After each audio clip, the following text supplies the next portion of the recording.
Go for the beers. Go for the cheers. Go for the hit and the hits. Go for the scene.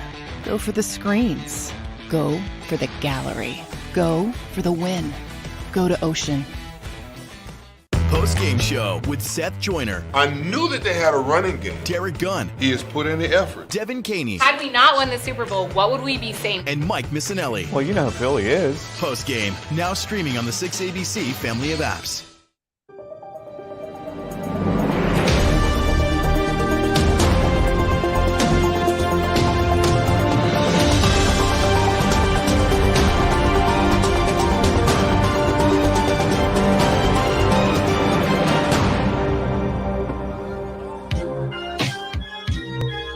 What's up, everybody? It is a Wednesday, the first Wednesday in the year of 2023. We are Sports Take, JAKIB Sports YouTube Network. Barrett Brooks, Derek Gunn, Rob Ellis, those guys right there. And that's me right here. Hi, everybody. So anyway, good to see you guys. Great to be hanging out with you. What's up, Tyler, John, William, Sweens, Vlad, Niners, Moon? Hope you guys are doing great out there.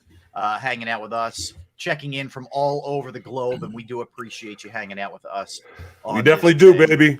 I mean, see Darman as well. So yeah, we're all good, man. Thanks everybody for streaming and everybody listening as well. You know, guys, we're still we are still absolutely in hoping, praying, waiting, mode here when it comes to Damar Hamlin. There are trickles out there from like family members and stuff like that that are positive, that are good things, oxygen levels up, that kind of thing. But it's still really early, and there hasn't really been a lot of official stuff released. So you always want to kind of stay away from giving any kind of false hope out there because we just don't know right now. Keep throwing the prayers up and thinking about the family, man. That's all you can really say. I see Fitness Rebel, Kason, Jim G. Torrance, Justin, Timmy, what's up, man? So yeah, guys, it's kind of where we're at right now. And apparently he was resuscitated twice, once on the field, once upon his arrival at the hospital. There are still concerns about lung damage. There are concerns about the time where he didn't have enough air potentially to his brain, oxygen to his brain. So there's a lot we don't know right now, and it's going to be a slow process. You know, I think we're human nature. You want answers, but sometimes we don't get them in the time that we want them necessarily. And this is one of those things where it puts life in perspective with with the game. So it just, to me, it just showed two sides of what sports is. You got the sports side of it where the, aggressiveness of, wanting to compete against people and everything else and being aggressive, just all out, just fighting. But then you also got the other side, that people look at you and they understand that you're just people too, man. Yep. So, yep. That's exactly right. Derek, what are you thinking? In all the years I've covered this game, never seen a situation like this. And first and foremost, it is about the individual, the human being. But there's also a lot of anxiousness now in terms of how will the league move forward? And so a lot of people are wondering, the game is irrelevant. But let's face it, as we talked about yesterday, the machine will continue. But in what fashion? Because this is supposed to be the last week of the regular season. And will it be extended? Will the playoffs be pushed back? Will Super Bowl be pushed? So on and so forth. I mean, eventually, the product will go on. As the saying goes, the show must go on. And so first and foremost, I just love the volume of well wishes and sentiments pouring in for this young man.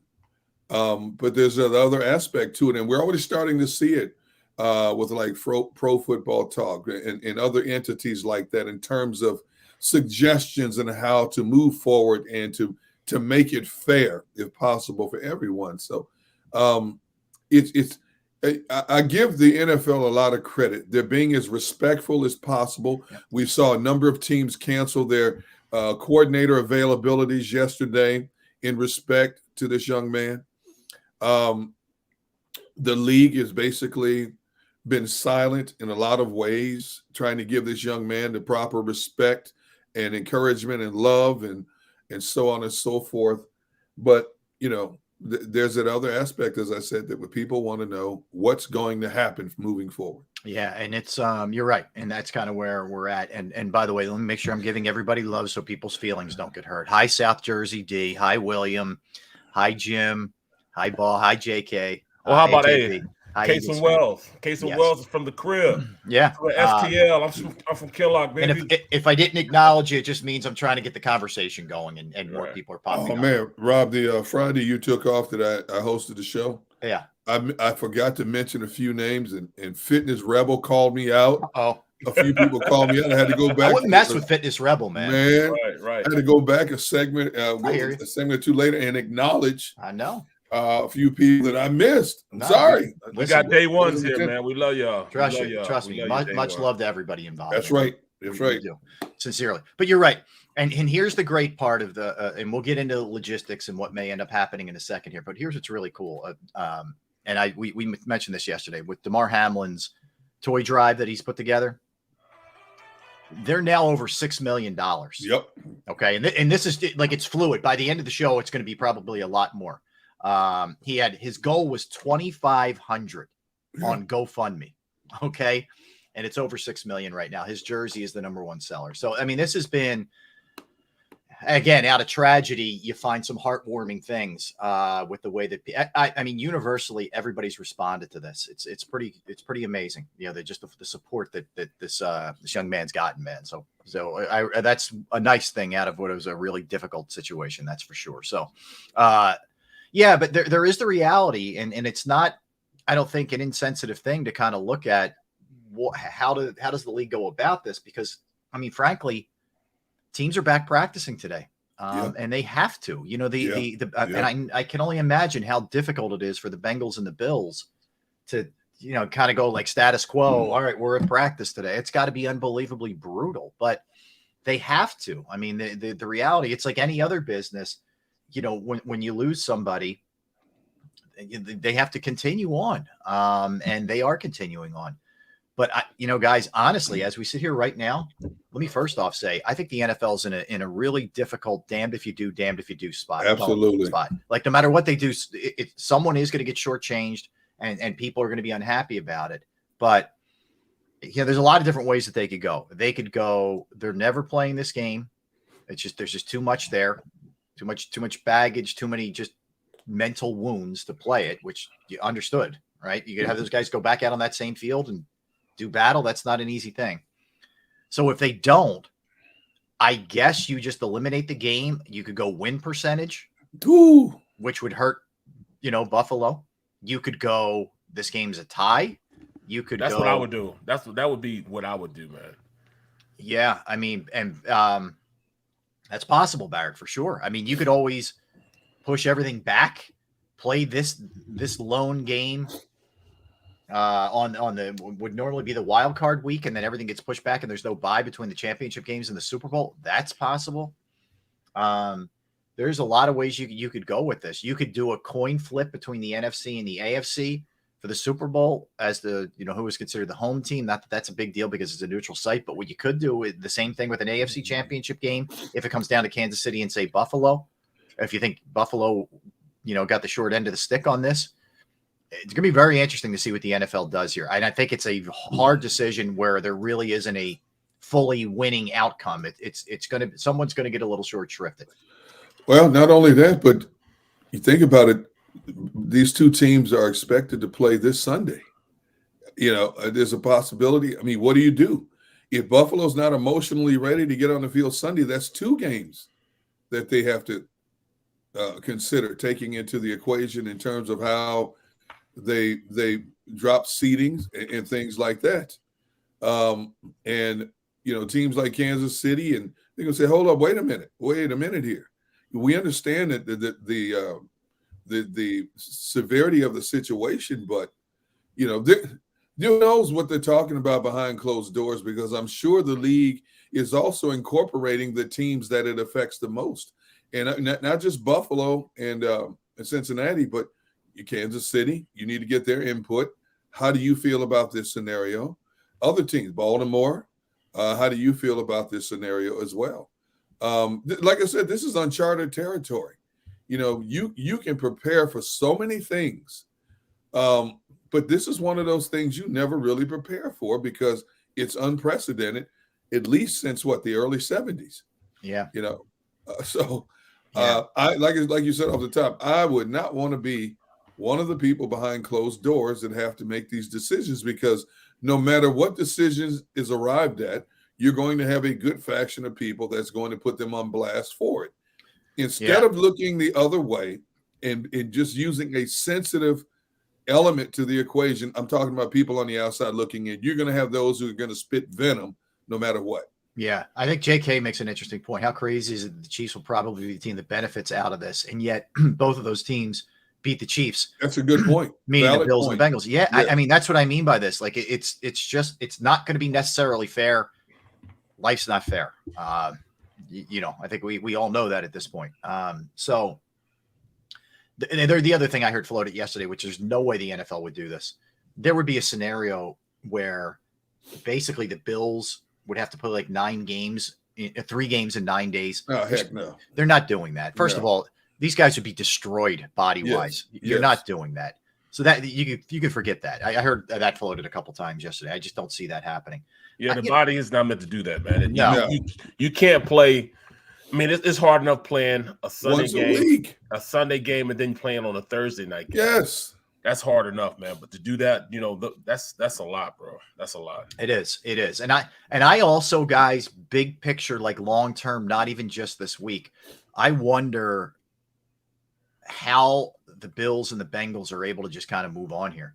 Exactly. And I know they're pros, man. I know that. Like, I get it. And they're able to, that tunnel vision that you have to have when it comes to a lot of these things. And that's what makes you a pro. You can concentrate when you're having family issues and all that. I get it. But this is a little bit different and a little bit deeper cut than we've seen maybe before. I don't think any of these players, and I haven't had a chance to do the research. I don't think any of these players actually saw one of their teammates laying there and hearing medical experts saying his heart stopped. Okay. Mm-hmm. That's something etched in your minds. It will never leave your minds. And now you're going to be asked possibly 6 days later to strap it up and to focus on trying to win a game when all your thoughts are with that young man who's fighting for his life in a hospital. I don't know how you do that. I don't know how individually, collectively as a coaching staff, a group of players, I don't know how you do that and go out there and put forth your best effort while you're thinking about, because I guarantee you, if they play that game Sunday, they're all going to be talking on the sideline. Hey, did you hear anything yet? Have you heard any updates? Right. Somebody's got access to social media that's going to be feeding them stuff. No matter how much a team tries to shield the players away from a lot of the outside distraction and all the talk and the rumor, somebody's going to have access, whether it's a family member, a friend, somebody on the sidelines have access to what's being said out there that players are going to want to hear about. This goes beyond just coaching X's and O's. This is trying to coddle emotions like these players have never been a part of before, never seen before, never experienced before. It's one thing, as Barrett and we talked about yesterday, it's one thing to stand on the field and see your buddy laying there with a broken leg, a torn ACL, dislocated shoulder. That's a given. It's almost like you're immune to that because you're accustomed to seeing that. But when you stand there and you see a teammate that's not breathing and they're trying to revive him, you don't get that out of your mind ever. Especially in the sense that this, a lot of the times it's not just a teammate that you see. Sometimes you see your brother there. You know what I'm saying? Like, you two might have been thick as thieves. Tightest guys, and in the locker room, man. That I've been around are truly my brothers. Charlie Batch, Max Starks. Guys like that. You know what I'm saying? Me, Fred McCrary. Me and him are still tight to this day. Guys that I fought with, blood, sweat, and tears with. And to see somebody laying on the ground like that, who possibly could have, passed on. I mean, that's something that, just me sitting back as a spectator and looking at it, and it really put me in a sense that, man, life is short. Imagine those players saying life is short. Imagine the game plans that these coaches have to put in, knowing, this guy that, they've coached and I mean, these are deep, twisted and tied together relationships that these guys have formed over the past 6 to 8 months. Guys have been together, and you spend more time, in that locker room, in that facility than you do with your families at home. It's more than just a 9 to 5, man. It's a lot of time spent and, fighting with these guys tooth and nail, out on the field, man, out on the battlefield, man. It's just, and I never try to equate anything to soldiers and war and stuff like that. But I believe if you ask those guys, saying how tight they are and the camaraderie they have with, soldiers they went over and fought with and trained with, saying they would say that that brotherhood there is tight. Well, it's the same way in the NFL, that brotherhood that they have is tight. Yeah. Yeah. And I just, it would only be human nature to think in the back of your mind, what if I get hit that way? Am I next? And how hard it would be to go all in physically for those two teams. So you look at it, and by the way, this game is still to be determined. The Bengals would host the Ravens. We think at some point Sunday. We don't even know right now, right? That's the only game right now that's TBD, unless that's just been updated. I'm looking at it right now. So, that's difficult in and of itself. They're going to be playing on that same field, right? Buffalo is hosting New England at 1 o'clock. So you're talking about two teams that's going to be, you're going to be keeping your eye on just to see, like, are these guys able to go through the basic notions or motions here of what you have to do. And, you also have to get to such a pitch emotionally to be able to go out there and lay it on the line. Like you have to. And that's why I said to you guys yesterday, I hope every team's got counseling ready for these guys, especially those two teams. A lot of these players are closer to teammates than they are to family members. Think about that, okay? And, as we talked about, this just doesn't affect Cincinnati and Buffalo. How many players across the league might have played with this young man in college or high school? Avonte Maddox. Maddox. Shady had a really tight relationship, or not Shady. I'm sorry. Miles Sanders. Miles Sanders, thank you. Had a really close relationship with. Well, from the same area. You know what I'm saying? Pittsburgh area. Mike Tomlin said he's known the kid since he was 12 years old. So, I mean, so this is widespread across the league, man. And I don't know. You know what? There's never going to be a 100% right decision, whatever the league decides to do. Yep. Somebody's going to be on the let's rip them apart train, no matter what. Here's what I really hope, Derek, along those lines. I just hope that, like, if let's say it's Buffalo, I think if Buffalo maybe gets a short end of the stick, my guess is, knowing Sean McDermott and the way he goes about his business, and they're such a good organization, I think they're just going to look at it and say, it's almost like a rallying cry. Like, okay, we don't have home field advantage. And we're more worried about our brother that's in the hospital right now than we are about something like that. We'll go take care of our business. Where do we need to play? Tell me where to show up when the playoffs start. And I think if that happens, you can sort of dispel a lot of this. You're always going to have outside noise, people yapping. But I think if Buffalo handles it that way, and I have no idea how any of this is going to shake out. This is just sitting here right now. But I think that they can squash a lot of this kind of talk. There are 3 teams in the AFC that doesn't make a difference where you play. They're going to give you a fits no matter what. Baltimore, Cincinnati, Kansas City. Yep. It doesn't make a difference where those teams play. You're going to get their best in terms of, and they don't care about hostile environments and stuff like that. That's just how they're built, And you know what? That might be an option. If Buffalo has to go on the road, you know what? So what?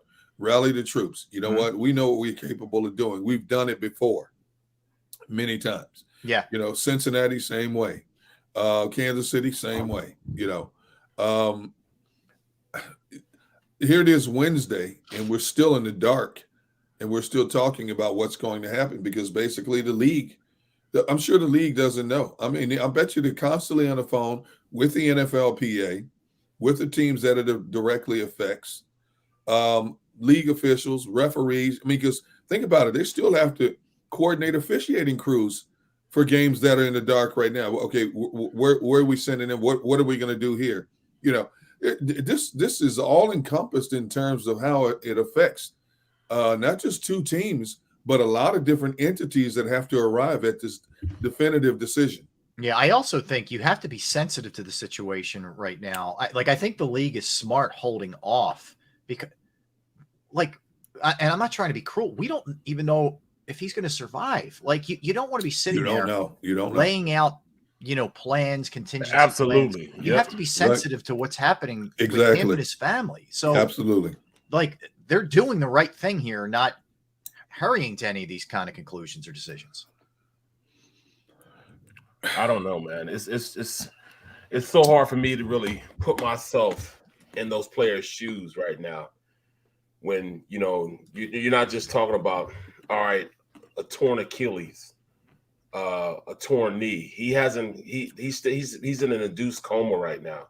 So you can't go by and say what's up to him. His teammates can't see how he's doing because he can't respond or anything else. So as a guy that played on a team where a guy that's never been at this point, I don't know how to react at this point to something like this.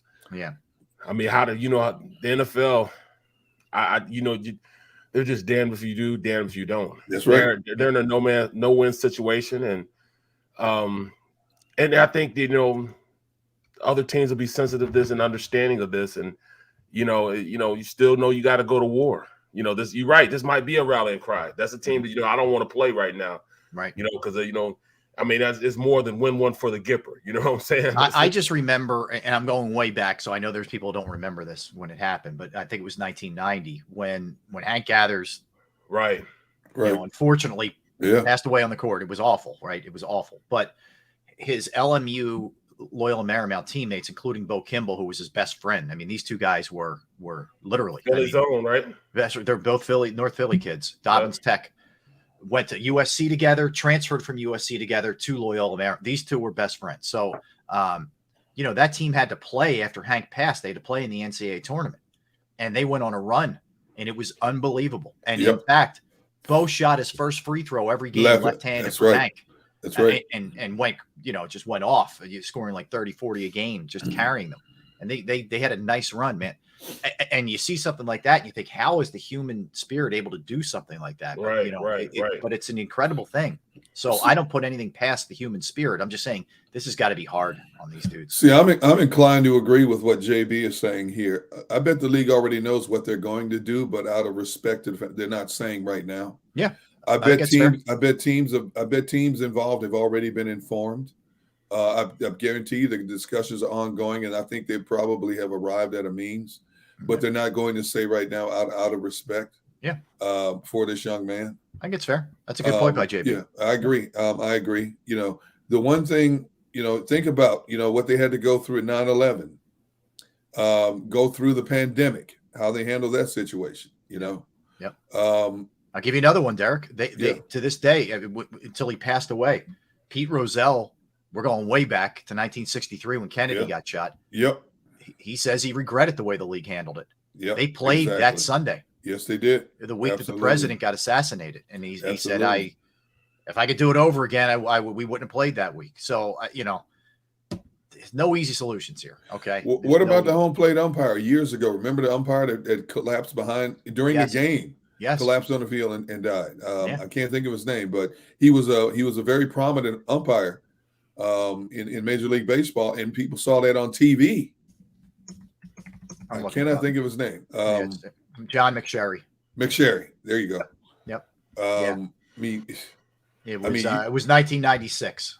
Wow. People who may not remember that. Yeah. A lot of people might not remember that, but that was on television when that happened. Yeah. It was very, very sad, man. Cardiac arrest occurred behind home plate during a game, was opening game of the 96 season in Cincinnati. Wow. Opening game. Reds and the Expos, opening day. Home plate umpire. It was only 7 pitches into the game. Yeah. He called timeout. He spoke to the catcher initially. Yeah. Walked towards the red. He knew something was wrong. Yep. He's walking towards the. I don't want to get into too graphic here. He walked towards the Reds dugout. and went down. And anyway, he sadly, lost his life at a very young age. So he was, 51, 52 years old. But anyway, yeah. Sadly, we've seen this kind of stuff. There was a guy, Chuck Hughes, was a football player who passed away on the field back in the day in '71. But we haven't seen this kind of thing in a long time. I remember Corey Stringer, man. Corey Stringer. At the time we were playing, and it was right around the time when they were talking about bigger guys in the NFL. When I first got into the league, there was only like 20 guys that were over 300 pounds, and I came in at 305.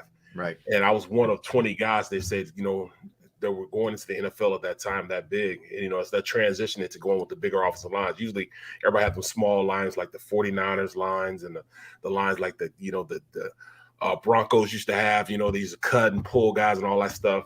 Well, then you started with the big lines with Dallas, Mark Tuaney and all those guys. Those guys start getting bigger. And I remember, used to be that when we used to practice, you're like, oh, no water breaks. You didn't get any water breaks. You know what I'm saying? What you need a water break for? Getting water. Listen to this. Getting water was a sign of weakness. Yeah. If you went to go get water. And Corey Stringer passed away in practice. And, it was the whole situation was crazy. I think it was during camp too. It was during camp. It was during camp. It was. And people saw that video as well. Yep. That was. I'm looking up and down feed lines, and it's amazing. NFL teams have jumped in, donating money to to this kid's GoFundMe page. Where is it here? The New England Patriots have donated $18,003. The Houston Texans have donated $10,003. 3 for his number. Yeah, everybody and every team has put up the number 3 on their social media platform. I mean, man, you talk about a brotherhood standing together. We can say a lot of negative things. We refer to the NFL sometimes as the evil empire. Yeah. But I tell you what, they are a fraternity. It is a fraternity, a close-knit fraternity. You don't have many in that fraternity. You say almost 1,700 players. But when you think about how many players actually play the game at the college level who never get a chance to play in the NFL, it is a close-knit fraternity. Yeah. And I think they've really shown their solidarity in this situation. No question about it. All right. So again, we say this, and we're going to say this every show. We will update you. We'll monitor everything. If we get any news, like I'll give you an example just to talk about the fraternity thing. Brian Dable, who coached him last year in Buffalo, who's coaching the Giants now, who the Eagles will face this week, started his press conference crying because he knew what a great young man he was last year. So, I mean, again, this reaches way beyond just the Bills and the Bengals, that's for sure. All right, if we get any updates on DeMar, we will pass them along or anything else as we go throughout the course of the show. When we come back, guys, we will turn our sights to the Eagles and just try to figure out what the heck's going on here. If this is just a blip in the radar or it's something a little bit deeper here with them, for sure. And Joey B, thank you. We appreciate it. It's heavy stuff. We would rather be talking about, kind of fun stuff and all that, but this is reality of what's going on. So thank you. And thanks to all you guys for the sensitive thoughts in the chat section, everybody streaming, everybody listening as well. So we'll come back. We'll talk Eagles. We'll try to get to the bottom of what's happening with them. We'll get into the Giants a little bit. We'll do our usual NFL stuff as well, lay out the scenarios for the playoffs, who needs a win, who doesn't. We'll do all those kind of things. Derek Gunn, Barrett Brooks, Rob Ellis. We're Sports Take, JAKIB Sports YouTube Network. I want to tell you right now about Jim Murray and Principal Financial Group. Yes, I can tell you from personal experience that I trust my finances with Jim and Principal Financial Group, whether it's retirement planning, 401k review, insurance review. If you have a small business, you're trying to get your employee benefits off the ground. Every one of those would be great resources to bounce off of Jim if you're just trying to figure out what direction to go. I know I personally entrusted my IRA, my 401k rollovers to Jim, and I couldn't be any happier. I also use him as a sounding board. I call him up and ask him, just get some advice. Hey, here's what I'm thinking here. What do you think? And it is always great advice. I will tell you that. You give him a call at 610-996-4751, 610-996-4751. You could email him as well, Murray, murray.jim@principal.com. That is murray.jim@principal.com. Go for the beers, go for the cheers, go for the hit and the hits, go for the scene, go for the screens, go for the gallery, Go for the win. Go to Ocean. At Pond Lehocky, we've recovered billions of dollars for our clients, and we're confident we can do the same for you. With over 250 years of combined courtroom experience, we've helped over 100,000 injured clients obtain some of the largest settlements in Pennsylvania. One conversation is all it takes to help you and your family get back on track. If you've been injured in an accident, give Pond Lehocky a call. Number 1, Jeff D'Ambrosio. Destination Downingtown is rolling back prices for a December to remember. For a limited time, you can own, not lease, brand new 2023 Jeep Wranglers for only $30,995 or $339 per month. New Ram starting at only $30,995 or new Ram 1500 Bighorn Crew Cabs $189 per month. Zero down can deliver. Get the price you want, the selection you need, and the VIP treatment you deserve. Jeff D'Ambrosio, Destination Downingtown, Big Finish Sales Event.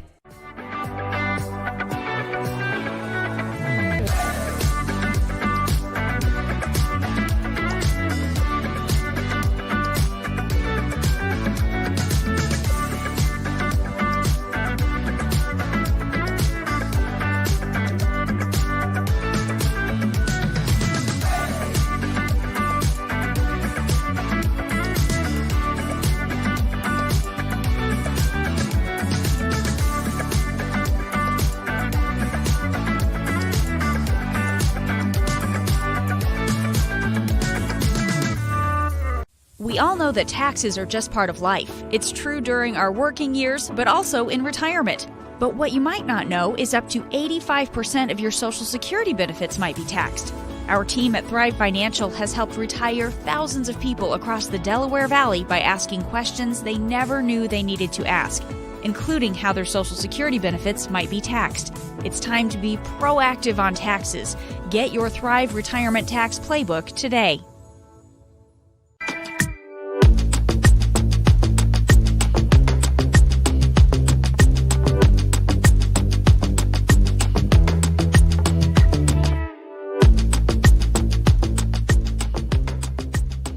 Post-game show with Seth Joyner, I knew that they had a running game. Derek Gunn, He has put in the effort. Devin Caney, Had we not won the Super Bowl, what would we be saying? and Mike Missinelli. Well, you know how Philly is. Post-game, now streaming on the 6ABC family of apps.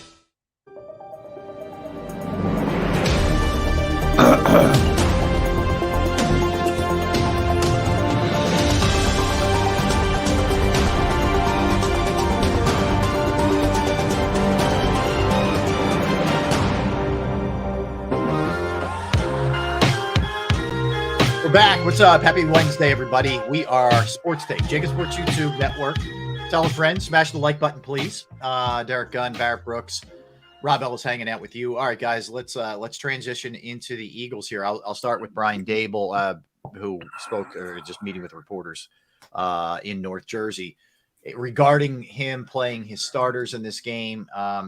Basically said that he'll talk it over with his staff on Friday night about whether or not to play the starters. I don't know about you guys. I would be flat out shocked if he played the starters in this game. I don't think we're seeing Daniel Jones, Barkley, or any of their ones. Where do you guys fall on that? Come on, man. Come on now. Are we serious? It's ridiculous, man. Come on. Wait till Friday. That's all a bunch of crock of all of this and that. It's gamesmanship, man. That's all this. You got to implement the game. So your starters have to, if they go, whoever's going to be playing in the game, have to take the reps throughout the week. True. So of course they know who's going to be playing. Sure they do. It's gamesmanship, man. They already know what they're going to do. Right. You know. And Vegas does too. Yeah, that's why the 14-point spread. When Rob said that, I said, "What?" Yep. Wow. Yeah. I think it tells you two things. They're not playing their starters, and Jalen Hurts is playing, in my estimation. That's the way I read that line. Well, if you know what, maybe Rob, you know what, because if they don't play their starters, are you going to play Jalen if he's still not 100%? I am. I am. I have to win, Derek. Yeah. I know you do. I'm not saying second half. If the Eagles are up 3 touchdowns at halftime, I start thinking about some things, but I'm coming out of the chute with Jalen 100%. Have you given up on the notion that Minshew could beat their backups? No, I think it's possible. It's possible, but I want to give myself the best odds of winning, and that's I agree. Jalen Hurts. I agree. I'm just throwing it out there. I'm just curious to see what you guys would say. Yeah, absolutely. Look, if he again, if let's just say Eagles are up 24 to 28 to 7, and you're about to start the fourth quarter, I think I'm getting everybody out of there. If that's the case. Absolutely. Yeah. Heck yeah. But it kind of works out. I think it kind of works out good for Jalen. Right. To get him going into the season, the postseason with some reps. He wasn't going to have any reps at first. Now he's going to have some reps going into the postseason. So in a way, I'm kind of glad that he's going to get these reps and he's going to be able to go out there and get back in tune, back in sync with his guys. Mm-hmm. So to me, it's a no-brainer, number one, that he plays. But it's great to me that he's allowed to get some reps out there and play against healthy competition. Yeah, and again, this is our speculation because the Eagles haven't either announced whether or not Jalen's playing. But you're reading between some lines here, and you would think that's kind of where it's headed. But Mr. Taz is crazy, bro. Did you see what he says? We cannot play Minshew this week unless he wants to eat an L. Yeah. Ooh, dang! Yeah. I'm not hungry, so I want Jalen Hurts to play. Minshew versus the Giants backups. I think that's a fair fight. I don't just. I'm not looking for a fair fight. I want a Mike Tyson knockout. Right. I don't dislike Minshew. I think Minshew is stable at being a backup quarterback for us. But a backup is meaning not playing the entire game. Yeah. You got to know yourself. You got to self-evaluate yourself and put yourself in a position where you understand what your worth is. And I know he's bitten to get back into it because I know he's like pissed that he put that out there on tape last week. So he's going to want to go out there, but I think he's well suited to coming off the bench and being a backup and winning a game for you. But wait, Bear, but he threw for 355 yards in Dallas. Right. But then I'm watching the zone reads and you got defensive linemen beating him to the punch, bro. Beating him to the corner. That man absolutely ran lateral. He ran parallel to the line of scrimmage and still couldn't turn the corner on a defensive lineman. Micah Parsons ran him down from the back like he wasn't even running. You know what I'm saying? It looked like Micah was just jogging and got him from the back, bro. Yeah. Man. It was two different speeds out there. But what happened to Minshew Mania? What happened to all that? Right. He was a backup Pied Piper in Philadelphia. Backup to say that. Backup. Well, but what happened? He played that game. What happened? Who was actually saying this? Like, what? Think about it. Everybody, Minshew Mania, when they found out he was starting against Dallas, what was the talk? Oh, he's good enough to beat the Cowboys. He's good enough to do this. He's good enough to do it. And even after he threw for 355, everybody agreed in unison. Okay, he had a decent game. He had a couple of miscues. He had a decent game. Then all of a sudden he goes out against the Saints like he's never played the game before. Look, you're preaching to the choirs here. I was out of my mind when I started hearing this. I literally heard someone who covers the team say to me, you don't want to show too much against the Cowboys. Even if Hurts is healthy, you probably shouldn't start him or show them anything because you might be meeting them in the playoffs. And I'm like, are you out of your bleepity bleep, bleep, bleep, bleep, bleep? I mean, are you freaking serious? I'm like, really? Number one, you play that game in the NFL where you're like, we're going to be fine. We'll get them tomorrow. You're dead. And here we are. And they're not dead, but here we are going into the last week of the season where you need this game to win. Bro, But, I will say this in Minshew's defense. The stuff that they had, and I just say what I wanted to say. I want to say SH, but the stuff they had him playing in this last game, the offensive game plan was totally ridiculous. I agree. Totally ridiculous. In fairness to him, you were right about that. They gave him nothing to work with. They gave him nothing. Give him a butter knife, and the other team had automatics. Yeah, you know what I'm saying? Yeah, like he went to the gunfight, man, with a cap gun. Yeah, you just can't do that to him, and you can't allow him to look that bad, man, and expect that, we're gonna beat a team. I mean, you can't look at the record. This is the NFL. Those guys on the other side of the ball get paid too. Hey, I'll give you an update from Sirianni. He says that we're going to see how this week goes in regards to whether or not Jalen Hurts is going to play. He said that last week. Yep. So they haven't made a decision. See, Rob, you almost made me cuss at him. Look, what did I tell you? My source said yesterday. They need to see him throw this week. Yeah. Bro, I don't need to see him do anything but go out there and play. Yeah. Strap it up on Sunday. Sunday, 4:35. Number one better be at center. And I also better have Jordan Mailata on the right side and Dillard on the left side. So what are you going to say come kickoff if it's Minshew under center and Driscoll back on the right side? Bro, I do post game, pre and post game at the Wells Fargo Center. Right. I guarantee you, if I see Minshew out there in the stadium, and you got Minshew out there playing, you will hear me. You will hear me all the way in Atlantic City. Rob, you will hear me all the way at the studios. You know what I'm saying? We're going to have to get bail money for Barrett if that's the case. Without a doubt. Yes. I'm raising all pure D hell.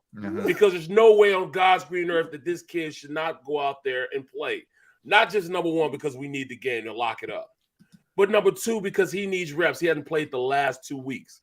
You don't want to go into this postseason not having any reps.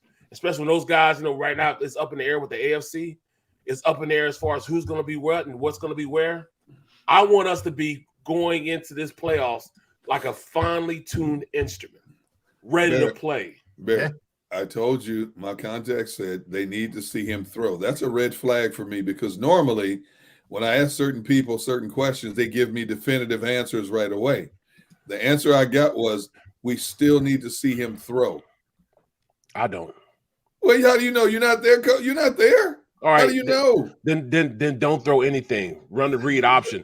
Run it, pitch it. Whatever it is, bro. I need him out there. Out there. I'm with you. Come on, listen, I'm with you. Hey, come on, man. So a couple other odds and ends, and this pertains to what we were just talking about a little bit earlier. So a couple things. Let me give you this one. Josh Sweat is back with his teammates inside the NovaCare complex. He's not practicing, but that's a good sign for Josh Sweat. Great sign. Good. Great sign. Yeah. Nick Sirianni said that regarding the DeMar Hamlin situation, he stressed connections and relationships. Make sure the players know that we're there for them. The team has resources for players. Anyone who needs help, the focus is on conversations and has been, where are you? Let's talk. You need help. Go do that. Get your help. Well, it's bigger than football. So anyway, good for the Eagles. All right. Yeah. So let's start with this, guy. So wherein lies the biggest issue here, in your estimation? Is it as simple as the guy who was, pushing to be the MVP didn't play the last, couple games, or what is it deeper than that? Let me tell you what my issue is right now. We're talking about the total team, right? Yes. My issue right now is slot corner. I know the offensive side of the ball is going to be fine. They're going to be fine. The offensive side of the ball, because Jalen's going to play, number one. I'm that confident. I'm not worried about the offense. The offense will be cool. I'm worried about slot corner and our ability to put somebody in there that can play at a high level, that we have to get out of this damn zone. We play zone too much. And we're not playing press zone. In the zone, yeah. Yeah, they're not playing press zone. If you play press zone, I say, okay, we could do it. Press zone is when you have your DBs out there, like when you have Slay and you have Bradbury out there playing tight, kind of like the way they were playing exactly the way they were playing our receivers. The Saints were playing our receivers up in their face, tight, rerouting guys, putting your hand on guys. We can play that style of football in zone. I'd like that, but we can't at this point because we have an inferiority complex with whoever our slot receiver, or slot defender is right now, with going up and pressing.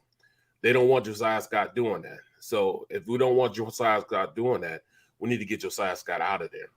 My hope is that CJ comes in, and I know he plays safety, but we can leave Reed Blankenship at safety and put him in back at his home at slot corner. He can play that style of defense. He can play, but that's only if he's playing. I don't know if he's playing. I haven't heard any word from that. So if you hear some, please let me know. Drop a line, take a picture, send me a text, whatever it is. Okay. I need to see if he's playing. If he's playing, I have a little less worry about that. But by the way, can I give you an ounce of good news, Barrett? On your speaking of what you're saying, so they've opened the practice window for CJ this week. Bam. Okay. So that's good. And Robert Quinn as well, for what that's worth. But those two guys, the practice window has been open. So maybe, Barrett, that plays into where you're going here. So sorry to interrupt you. That's music to my ears. Because also Robert Quinn is music to my ears. What he's playing? Yeah, he's playing for a contract now. He understands that they think he's, and the rest of the league think he's done. So maybe we get an inspired Robert Quinn, especially since we don't have Sweat there. Okay. We need somebody in that rotation. So I truly believe, he can give us a little something, because I thought he was going to give us a little something then. Maybe he's back from the injury. Injury has him all right. But like I said, my biggest concern was the slot cornerback position. It just, you can't play the style of defense that Gannon wants to play unless you have a boss in there at the slot. Because you see how many things they were having Avonte Maddox do. You see how Avonte Maddox was, playing lights out. And we know that he can do that.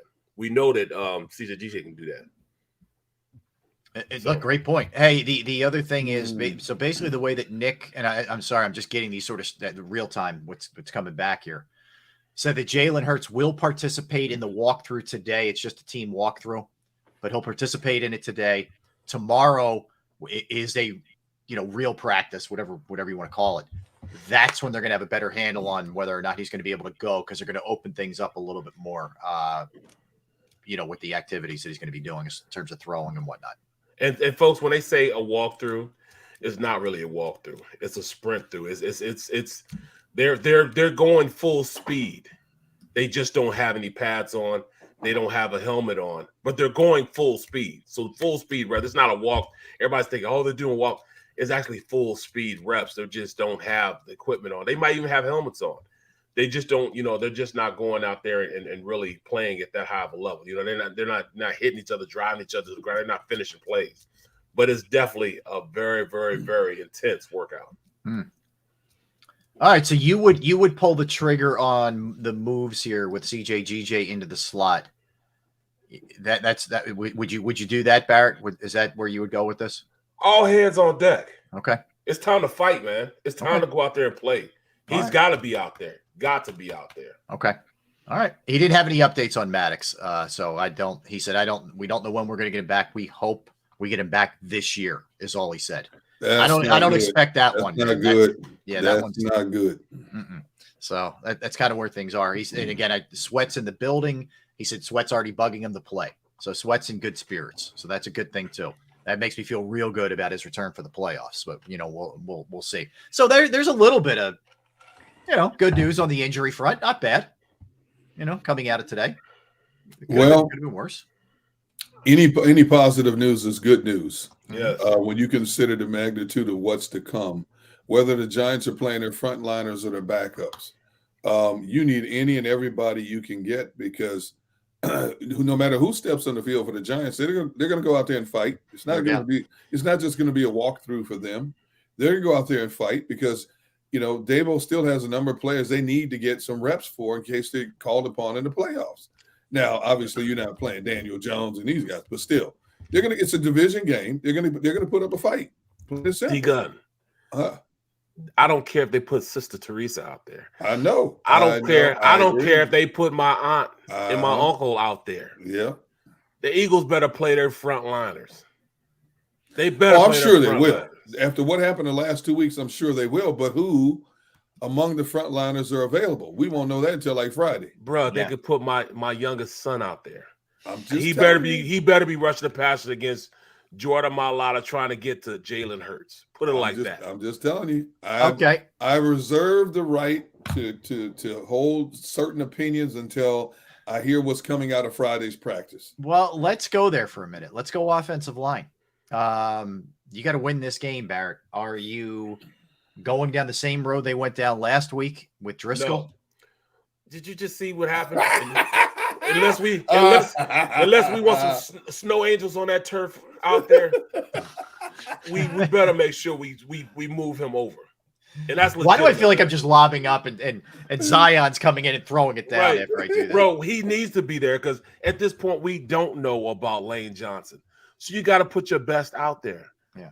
And you need and we need for Jordan at least have one game starting at that right tackle position. We need at least one.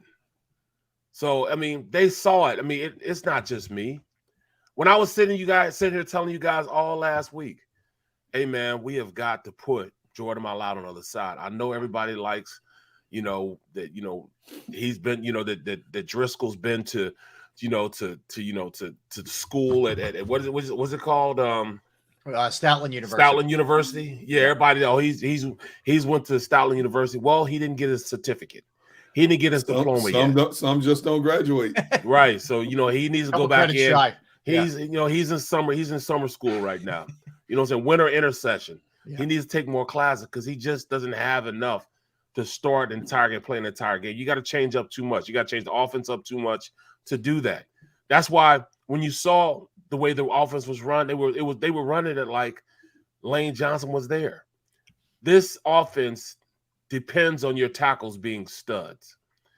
You have to be out there because they go so many one-on-one in protection with the tackles on the outside. When they call the slide and all that stuff, they're not calling it for those tackles. Those tackles know they're one-on-one. What they're doing, they're trying to help the guards inside. It's just dictating where Kelsey's going to go. Is Kelsey going to help Dickerson, or is Kelsey going to help Sayamalu? That's where it dictates the slide. That's where the protection of having Kelsey in there to slide and double team whichever guy is.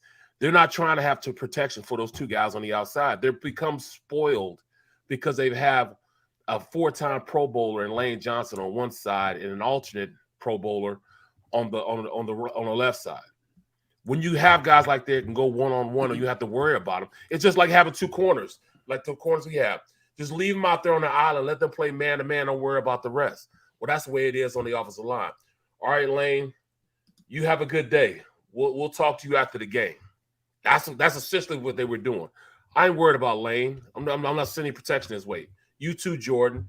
I'm not worried about that. Hey, if anybody, I'm going to help you guys in the interior. So that's the way their philosophy is. They man those guys up, leave them out there on their own, and not worry about it. Well, they would have to worry about it because my boy Driscoll, you know what I'm saying? Like I said, Driscoll's not a bad guy. He's just not a starter in the league. Okay. And I know what it is to be that guy. First 7 years of my career, I started in the NFL, starter.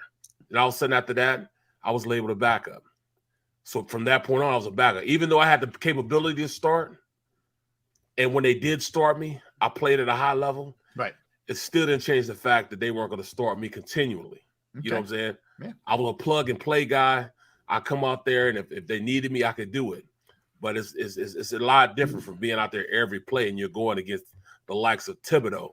And Thibodeau making snow angels next to Jalen Hurts. I'm not having that. No, that would. And by the way, Saturday went off on that. One of the things he did say, in addition to calling it, trash, he said that he was really pissed that his offensive lineman didn't react to Foles. Yeah. And that, I'd have came with an atomic drop on it. Exactly. The elbow so tough. Boom. Yes. You know what I'm saying? It'd have been worse than T.O. when he tried to, slam the ball a second time. Star. Yeah. On the star. It'd have been worse than that. I did a top drop on him, bro. And for none of them to go help him, man, that's weak. Yeah, that's weak. Well, it tells you why they're such a loser team, the Colts. And that's why the offensive lineman head coach said, man, I'm pissed off my guys didn't do it. Yeah, I don't blame them. All right, so in summation, there better be some kind of press coverage. It could be press zone or press man from a defensive standpoint. Offensively, move Mailata to the right, Dillard plugged in at the left. Yep. Take care of your business. Hopefully Lane gets back and you can move all the pieces back to where they should be come playoff time. Absolutely. Sound about right? Absolutely. Because we got to have those guys. If Lane can't go, we got to have Jordan over there. It shouldn't be a surprise to him, a shock to his system. He should be taking reps there right now to start this game this week. Here's the other question I have for both of you guys. And Derek, I'll start with you on this one. I thought the coaching was, in addition to like the X's and O stuff that Barrett laid out, which is right on, I thought the coaching in general really let them down. That team was not prepared. The effort wasn't there. They were listless. That's something that Sirianni prides himself in, that he'll have these guys ready every single week. They weren't ready to play. They either overlooked their opponent or they can't maintain that level of intensity for 18 weeks or what. I don't know what it was. But part of it was just simply they weren't going at it as we had been accustomed to them going at it each and every week.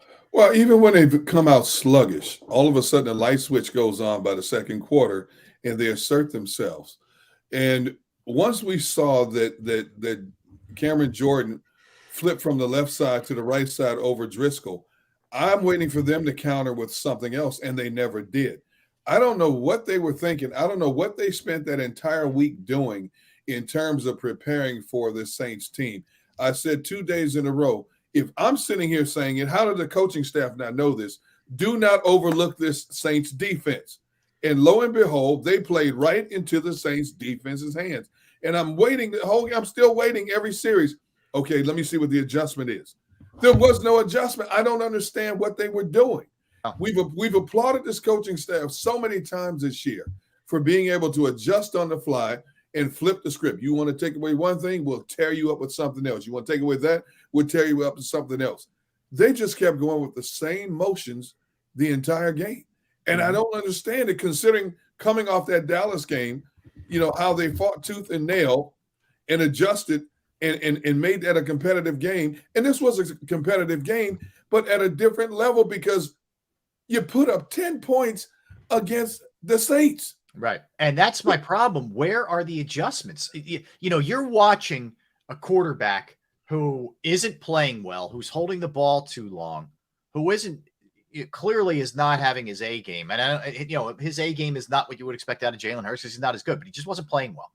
So you adjust and you run the ball, or you do things differently. You put them in better percentages. They never did that. I just, to the defense's credit, at least they made some adjustments after the first series. But on the offensive side with Steichen and Sirianni, I didn't see it all game, really. No. They got a little bit of a rhythm going in the third when they started handing the ball off to Miles Sanders. But until then, and they got away from it. Until then, we didn't see it the whole game. I thought the offensive side in particular, and that's both of those guys, really came up small. Well, I hate the fact that they try to call plays that they would have Jalen calling. It seems like they were a little more not sensitive, but in control of what Minshew's strengths were in the Dallas game. Mm-hmm. I didn't think that they were aware that he doesn't run fast and that he can't turn the corner and that you can't run a read option with him. He ran way too many of them and kept too many of them. Like, it should have been, you should have told him, if you're going to run these same plays, that don't worry about it. If it's a chance that you can pull it, you can throw it, then you do it. But if you can't throw it, you hand it off. We'll just take the 2 or 3 yards you're going to get. Every single time he kept it, it was a -2, -3, running to the sideline. You just can't do that. You're just putting yourself behind the buck when you do that. It was just a terrible game plan when you're allowing your quarterback to pull it and not have the option to throw it to somebody. Yep. If he's going to pull it, you throw it. If he's going to pull it and run it, that's going to be, a -30. That's going to be, a -3, -2. You know what I'm saying? That's a sack, or if it's a run play, it's a tackle for loss. He's just not fast enough and explosive enough to do that. So why do it? Barrett, they've known from training camp to preseason, and I'm dating back to last year, what Gardner Minshew can and cannot do. Yes. They practiced the entire week a game plan of feeling they knew what Gardner Minshew can and cannot do. Okay? He was a Pied Piper in 2021 when he went out there against a weak Jets team and blew it up, and everybody jumped on the Minshew bandwagon. And everybody's still patting him on the back after he put up a gallant effort against the Dallas Cowboys in a hostile environment with so much on the line. But it came down to this one game, and all of a sudden, we put a lot of the onus on Gardner Minshew. But how much should we put on the guys blocking in front of him? I don't know. The guys pass catching the ball, running routes. Were they haphazardly running routes most of the day?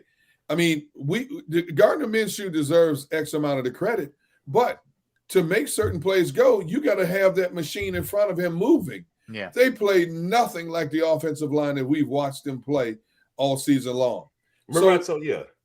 So while there's a certain percentage of this unraveling on Gardner Minshew, there's 10 other people that should get just as much credit for not doing what they were supposed to be doing. Totally right. Like going in with that game plan felt to me like, we think we're just going to beat them no matter what. Yep. There's an arrogance there. And B, or it's just lazy. Like, you had to adapt to what Minshew does best, and you didn't. Well, you're absolutely right, Rob. You're absolutely right. everybody's saying, when you talk to scouts and everybody else, they say Minshew is very good at throwing in play action.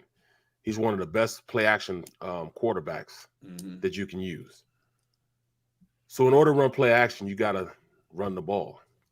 The lack of running the ball, and I understand you didn't have a lot of plays against, first half wasn't many plays. Yep. Well, the reason you didn't because you tried to throw the ball coming out the gate. Yeah. What's an asinine move? Dumb. Yeah, you run the ball. This team was ranked like 25th against the run. Run the ball on them. Get that going first. Have them coming off the ball. Give Driscoll a chance to be great. Give him a chance to impose his will against a guy like Cameron Jordan. Have him come off the ball. Like, all right, I'm a tough FLB. I'm about to come off the ball and hit you in the mouth. Instead, he had him pass blocking against him, and it played right into his hands. So, of course, you went 3 and out, 3 and out, 3 and out, and then 3 and out. You didn't give him an opportunity to go out there and play ball. So that number one was wrong because you can't play action after that. You didn't put your guys in the best position to win. And when you do that, man, I can't just put it on Minshew. I got to put it on number one, play calling, number two, offensive line, but I can't put it on offensive line because the play calling sucked. And we single out Driscoll for getting abused by Cameron Jordan. He wasn't the only one getting good pressure the whole first half on Minshew. They were getting pressure from the other side also. Okay? Now, that's Malata's side. Am I right or wrong? Yes. They were getting pressure up the middle also. Absolutely. Kelsey. Okay. So this was a discombobulated effort by a lot of people. Yeah. I thought it was collectively the offensive line's worst game. I'm telling you, it was like they were sleepwalking the entire game. Yeah. And even in the second half, when the Saints didn't get to Minshew, they were still putting pressure on him. They were getting pressure from both sides and up the middle. Well, Jordan will tell you. He said it. Yeah. He's like, yeah, boss, got my ass kicked. That's the closest thing I can get to Australia. Yeah, Jordan likes to work very blue. I'll just tell you that. Okay, so Barrett, with that said, if you move him to the right side, how are you? And I'm not disagreeing with you because I do believe their best option until Lane gets back is to move Malata to the right side. But we have been talking about how inconsistent Malata has been all season. Okay. And he had his problems Sunday as well. So it's a guaranteed fix. Moving him to the right side, which is not his natural side, is a concrete solution. It's a better option than Driscoll. I think we all agree with that, right? Actually, the right side is his natural side. Yeah, but he said, but I remember Stoutland saying last year that we feel that Malata's a better fit for us, obviously because you have a Pro Bowl on the right side. And I can't. That's it right there. Quote. I can't remember the exact quote. That's it right there, though. What? Because you have a Pro Bowl on the right side. Yeah. He didn't take many reps, but when he did take the reps over there, he played way better on that right side. Okay. He just moved into this left tackle position, and he's played phenomenal at it because he wanted to play. I don't remember the exact quote from Stoutland within the last year, but something about giving kudos to Malata being more of a natural on the left side. Now, I can't remember exactly when he said it, how he said it, and who posed the question to him. But I don't know if he was just talking up Malata, trying to boost his confidence or whatever the case may be. But I do remember Stoutland saying something along the lines of Malata, being more of a natural on that left side. Yeah. Look, I've said, I said this to you guys yesterday. I don't understand why you don't adapt the game plan like the Eagles did in 2017 to Nick Foles. Yep. You didn't run the same thing you ran for Carson Wentz, and I just don't understand that. So that to me, that a lot of that falls on the coaches, and Dan makes a good point that Jalen can bail you out the way Minshew can't, and that's fair. And you do wonder how much Steichen Sirianni love is warranted versus how much Jalen Hurts put this team on his back. I think there's a little bit of both. There's an element of truth to both, for sure. But that is where, because the week before in Dallas, at least it looked a little bit more cohesive. I don't know, and I also think part of it was Minshew just wasn't playing well, and that probably just spiraled on him. Like most times, there's a lot of things that happen to get you to a point where you end up put up 10 points a season low. So. Yeah, I mean, there's a lot of things to look at. That's for sure. Let me ask you guys this. the whole question versus the question of momentum. Okay. Now, we don't know what's going to happen this week. They could end up beating the Giants and certainly getting the one seed, and at least they get a win under their belt before they go into the bye and the playoffs. But there are a lot of people that look at it and they say, man, San Francisco is on fire right now. You don't want any parts of that. Not only are they good, they're just on fire. Eagles come into this thing kind of limping. Do you buy the momentum factor? Yes. Okay. That's why I said what I said. We had our little meeting. Our pre-meeting, we do have to come in on fire. It's time to get back into playing Eagles football. We haven't been playing our brand of football in the past 2.5, 3 weeks. They've got to get back to playing basic fundamental football. You know how many times I haven't said crossing my T's and dotting my I's in the past 2.5 weeks because we haven't been crossing them or dotting anything. You got to get back to basic fundamental football. That's running the ball consistently. And it just goes to show Jalen bails us out of so much stuff. Right. You get a pass rush against Jalen, he can run out of the pocket. So you can't rush him the same way you do Gardner Minshew. So when you do that, that's less pressure on our tackles because they know that they're going to mush rush guys and they're going to try to keep you and close the pocket down as opposed to, running around the arc. And they know that he could run and get out of the pocket and hurt you for 20 yards. Minshew's not doing that. Right. They know if they run the read option that, they're damned if they do or damned if they don't, because if they hand the ball off, Miles Sanders can kill you. If Jalen keeps it, he can kill you. Oh, and by the way, he can also throw it. Those are all things that defenses don't have to the defense hadn't had to worry about the last 2 weeks. They hadn't had to worry about Gardner Minshew running and beating them on passing plays and which he scrambled, read option plays or anything else, bro. So all that stuff is crazy. You know what I'm saying? That defenses just had a better time of doing it. All right, look, interesting case studies here and kind of digging into this thing. That's for sure. So we will continue to discuss this with the Eagles. When we come back, we'll dig into the Giants a little bit. Now, there's a lot up in the air. We don't know whether or not they're going to play their starters, but if they do, this is a team that the Eagles beat pretty handily not all that long ago that could be smarting and want to give you a little revenge. All right, so we'll discuss that when we come back. That's Barrett. That's Derek. I'm Rob. We are Sports Take, JAKIB Sports YouTube Network. All right, I want to tell you a little bit about Pro Action Restoration. Yes, Pro Action Restoration. Here you go. If you have a home, you have a business, you have a property that you've gone through the pain of water, say fire, smoke damage, mold remediation, any of those kind of things, you're not really sure who to turn to. Pro Action is on call 24 hours, 7 days a week to assist. I can tell you from personal experience that I went through something on a Saturday, random Saturday morning, called them up. I'm thinking they probably can't be over till Monday or, whatever. And guess what? They were right there. Boom. Clean the place up. Crew was professional. Clean. Price was right. They are licensed, bonded, fully insured. They've been serving the tri-state area for more than 2 decades. Pro Action Restoration will work in conjunction with your insurance company. And it's for any of these and then some. All right, I'm just going to give you a few. Water, fire, smoke damage, mold remediation. But there are a lot of other issues related to this that could crop up in your home or at your business. Even if you're not sure, just give them a call for a consultation. 610-623-3760, 610-623-3760. Or you could reach out to them online at proactionrestoration.com. That's proactionrestoration.com. Go for the beers. Go for the cheers. Go for the hit and the hits. Go for the scene. Go for the screens. Go for the gallery. Go for the win. Go to Ocean. At Pond Lehocky, we've recovered billions of dollars for our clients, and we're confident we can do the same for you.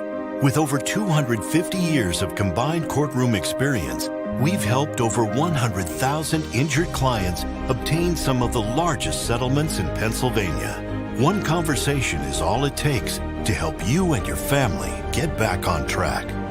If you've been injured in an accident, give Pond Lehocky a call.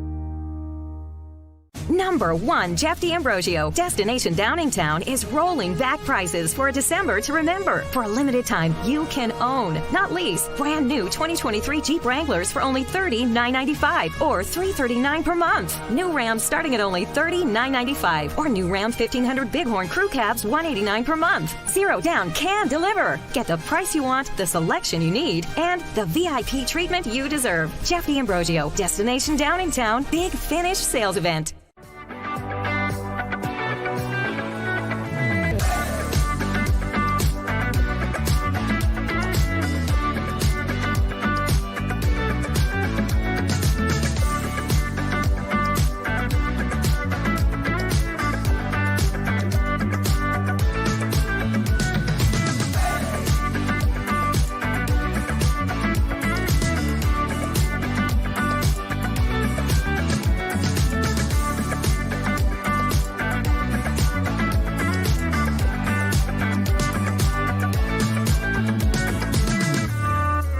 We all know that taxes are just part of life. It's true during our working years, but also in retirement. But what you might not know is up to 85% of your Social Security benefits might be taxed.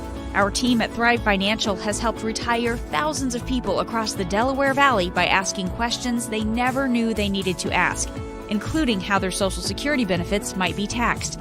It's time to be proactive on taxes. Get your Thrive Retirement Tax Playbook today.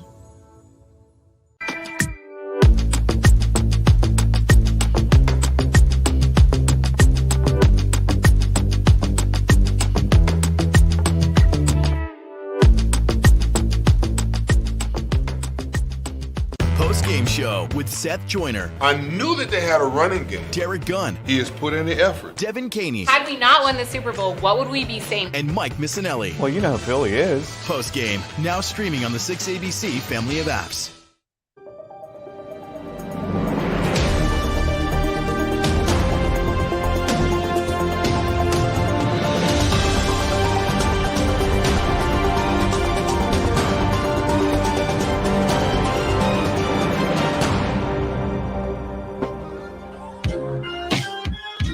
Hey, everybody. Thanks for hanging out with us. Welcome back in.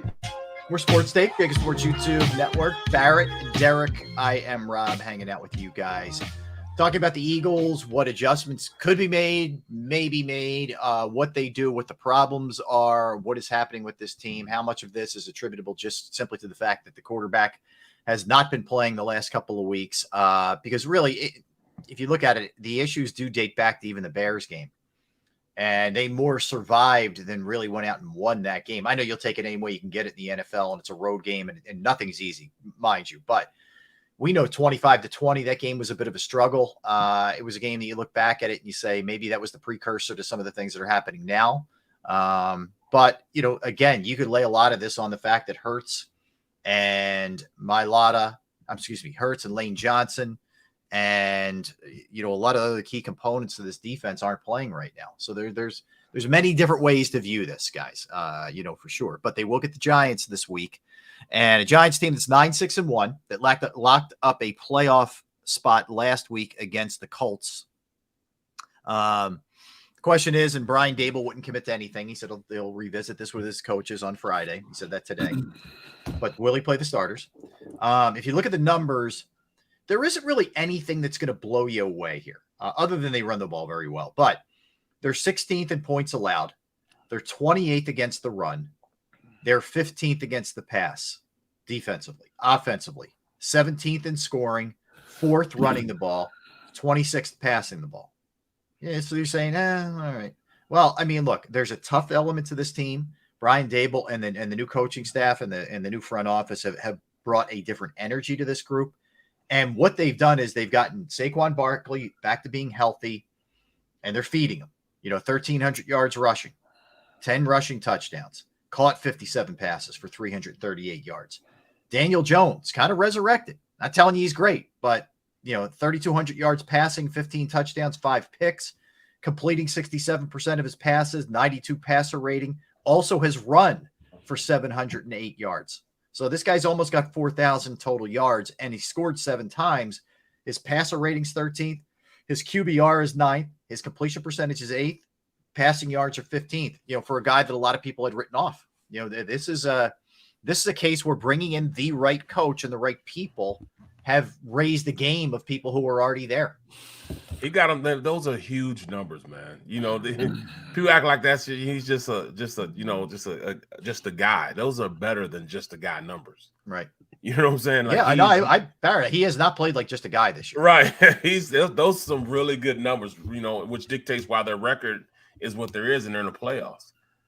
I don't know how he resurrected that guy's career like that. I don't know what he's doing, but he's had nothing to throw to. Yeah. Nothing to throw to. You want to hear the receivers? I was looking at this today. Right. All right. So the Giants receivers. Now, again, you have Saquon who will catch a lot of balls out of the backfield. We know he's dangerous, but your leading pass catcher for the Giants is Darius Slayton at 724 yards. Richie James at 569. Isaiah Hodgins, who hasn't even been there the whole year, at 351. Then it's Saquon. You get a rookie tight end, Bellinger, at 268 receiving yards. These are not exactly Justin Jefferson and, Tyreek Hill running around that he's got. Well, you could say the same thing about last week. We got, Jawan Johnson. True. And Rashid tore us out the frame. Yeah. You know what I'm saying? They beat us up, man. So, it don't matter who they throw into these days. I'm just hoping that, we get at least a slot corner that can go out there and play, man, and not just be out there. The thing that's most impressive about what Daboll has done here with Daniel Jones is protect him from himself. Daniel Jones has only thrown 15 touchdown passes in 16 games, but he's also thrown his least amount of interceptions in his career of 5. Now, he's completing 67% of his passes. You know why? Because Daboll shortened up their passing game. If you look at their passing game, a lot of it is predicated on these quick slant passes. And Daniel Jones, say what you want to say about him, that dude can throw lasers in that pass. When it comes, I'm watching him throw darts through small windows on that quick slant intermediate game. They're not taking a lot of deep shots, but he's a very effective when it comes to receivers taking a couple steps and going in. What we talk about A.J. Brown doing for this offense on the slant game, right, in bigger volumes, they're doing it in shorter volumes, but having a tremendous amount of success to it. Right. So basically, Daboll came in and said, you know what? I'm not going to have you stand back here trying to throw deep. I'm not going to have you standing back here patting the ball. We finally got a healthy Pro Bowl running back. We don't need the best receivers out there. We got guys quick enough to run what I need to run. And lo and behold, it has led to them winning 9 games. Basically, he's kind of rebuilt Daniel Jones. Yeah, he has. He has. And look, he's not elite. This isn't ideally what he wants to do. We saw that last year with Josh Allen, what he wants, what he'd love to be doing. But that's what a good coach does. Do whatever it takes. What the Eagles did last year. You got to run the ball, run it. We didn't see them do last week. No. And he brings in a guy like Wink Martindale. I need you to take this same group of guys, minus a few guys we drafted, and I need you to make it more efficient. And what did they do? I think up until a week ago, they were blitzing a 42% of snaps. That's unheard of in the National Football League. Yeah. Blitzing a 42%. Can you imagine if we got a coach that would blitz 42% of the time with the personnel that we have instead of trying to just get home all the time with a 4-man front? Could you imagine what the sack total might be then? Only thing comes with that, man, same thing can make you laugh, make you cry. Because once you get past that first initial wave, you get in behind those blitzes, there's nobody else back there to stop anybody from scoring. I agree. I agree when you have the Giants corners, but when you have 2 Pro Bowl corners, right, like Slay and Bradbury, right, you can blitz all day. Right. If they're supposed to be these so-called lockdown type corners, hey, let them earn their money. Put them on the island. Let's see it do. Let's see them do it. Yeah, I want to see them coming to Stephon Gilmore. They must know that they can't. Well, no, it's that slot corner position, man.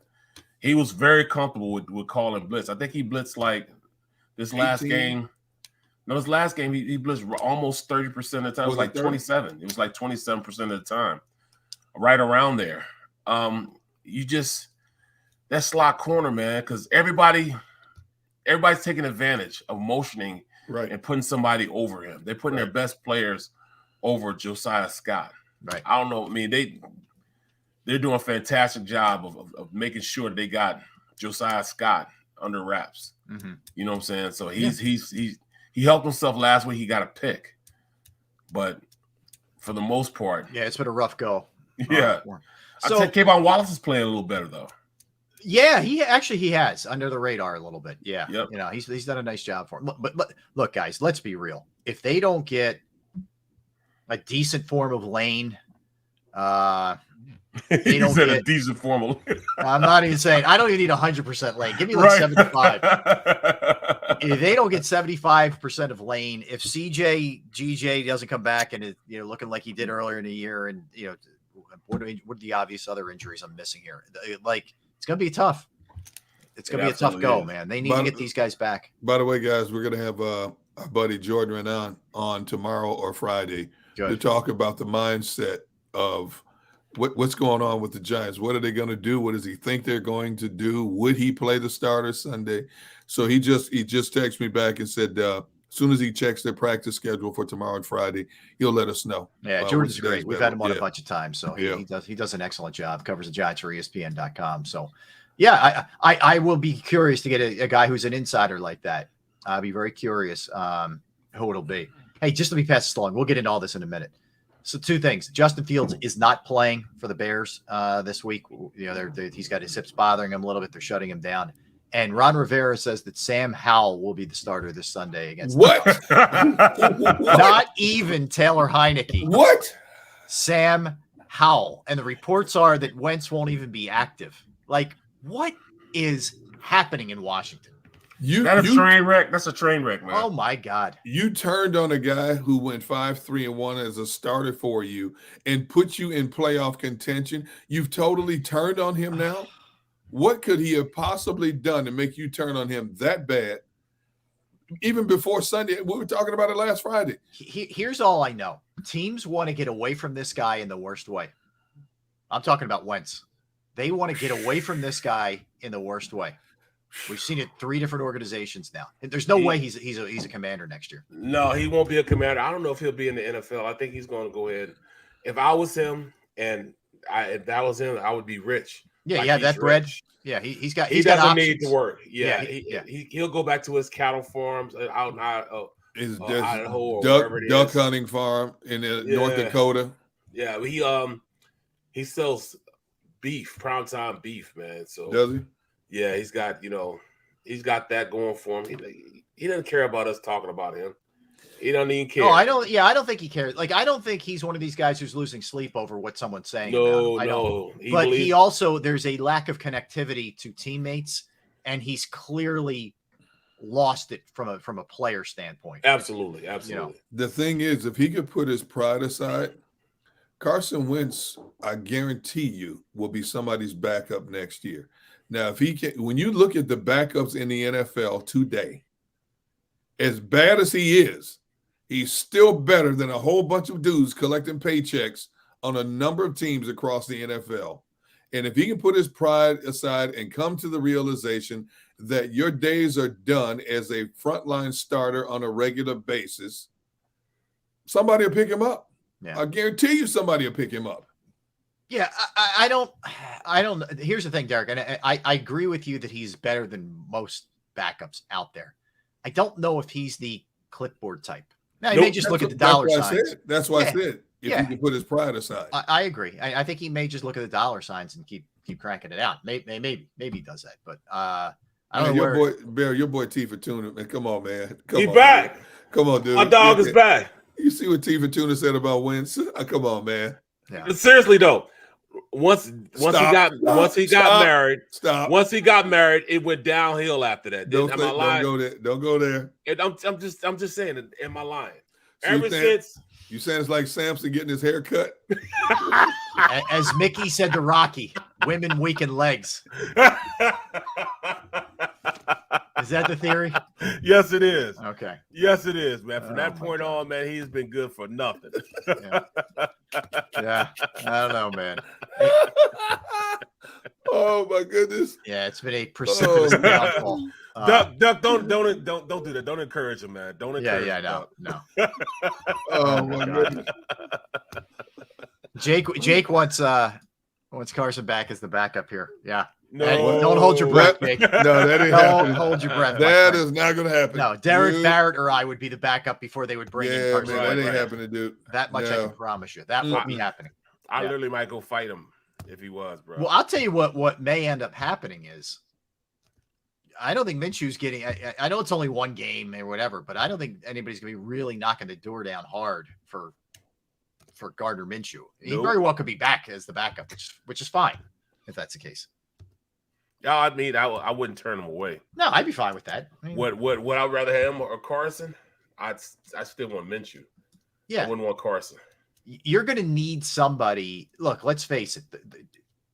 Jalen's style lends himself to getting hit a little bit more than other quarterbacks. Now, he's not reckless or anything like that. I'm just saying he carries the ball and has the ball in his hands more than a lot of quarterbacks. So you're going to need a good backup here with this team. You are. You're going to need some. Every team does, but especially you're going to need it in this circumstance. You absolutely have to have that. I mean, it's just the way the athletes are on the defensive side of the ball. These guys are bigger, faster, and stronger. It's harder to get away from them. It's hard to stay healthy in this league because, man, when I was in the league, there was nothing like a Davis out there. Right. You know what I'm saying? That could move the way Davis moves and as big as he is and strong. There was nothing like that. Yeah. I mean, they were few and far between. So, it's tough for me to say, all right, well, do we bring in a quarterback with the same skill set as Hurts?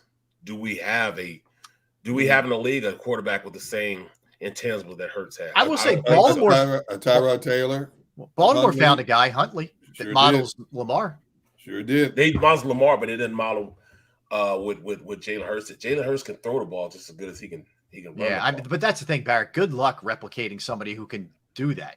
I don't know anybody that there's can. only a couple guys in the world, maybe, or if any. Right. So who can you bring in along the line of what Carson, not Carson, but what Jalen Hurts can do?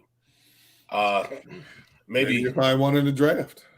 Right. Yeah, maybe. Yeah, maybe. Maybe that's. I don't know. Or would you prefer the veteran guy? That's a great question. So Glenn is asking about the status of Robert Quinn. He has been his practice window has been activated. Glenn, in case you were, I know you were asking. So he can start practicing with the team. So can CJ Gardner-Johnson. So that's a good sign. Those two guys are now practicing. Update: Sippos was in the locker room with a boot still on. Who? Hey, I'll tell you what, Brett Kern wasn't lighting the world on fire on Sunday either. Wait, who? His last one was the worst I've seen. So what was it, like a 26-yard punt? Yeah, man. Yes. So maybe I want Sippos back at this point. Okay, let me Be careful what you ask for. Exactly Yeah, right. with the boot on, you want him back? I think I'd rather that. It looked like Kern was kicking with a boot on Sunday. He'll have like the Tom Dempsey boot on. Yeah, to go out there and exactly. punt. Have his foot gone, dog. Yeah, I'm telling you. Oy. Can someone just drive a punt for once? Isn't it something how spoiled we've been up until the Chicago game with the way this team was just rolling through people? Yeah, it's true. And now we're sitting here questioning, speculating, worried about what is this team right now. But that's the nature of football. That's exactly, every team goes through this. Teams that were down, all of a sudden they're rising up. Everybody's talking about, you don't want to see this Green Bay team now. Seattle's still out there. You got a habitual backup quarterback completing 70% of his passes in Seattle. It's just amazing how teams ride the ebbs and flows of that proverbial roller coaster, man. I tell you, No, the Eagles have been dodging bullets. I mean, you see the way, like you said, Derek, so many other teams are banged up. The fact that it got to that point, the fact that they were able to avoid it up until that point was a miracle. The problem is, like anything else, it's timing. Yeah. And it's hitting at the wrong time right now. It's coming waves. Now, today there was some good news today for people who are just tuning in. So, mentioned Gardner-Johnson and Quinn can start practicing. Josh Sweat is in the building and pestering Sirianni about playing. That's a good sign. Okay. These are positive notes here, and we haven't heard anything on Lane. We haven't heard anything, further on any of the other guys who are banged up, but it seems like you're getting a little bit closer here with some of these guys. What I really wouldn't hold a ton of hope out for is Avonte Maddox. I don't have a good sense about that one. Me neither. He's going to be back anytime soon. Said serious toe injury. Yeah, I don't. What the hell is a serious toe injury? I don't know, man. Cap told I have a serious toe injury, so I can't fish. Yeah, that's like Deion Sanders stuff right there, man. See, right? You're talking about serious toe. You're talking about ligaments possibly shredded, bone possibly broken, tendons separated from the bone, kind of stuff. It's not just a turf toe. If it was just a turf toe, you could say, man, he could be back in a couple of weeks. Right. Sirianni said, we hope to have him back this year. Yeah. That's just today. This is way more serious. Richie, you're right, man. Turf toe is bad. Yeah, it's no joke. It hurts. You have to. I had to put a plate inside my shoe just to keep me from. I had to play with turf toe, man. It's the worst thing ever, man. Yeah, it's very serious. Very serious. It sounds like nothing, but it is something. It's a big deal.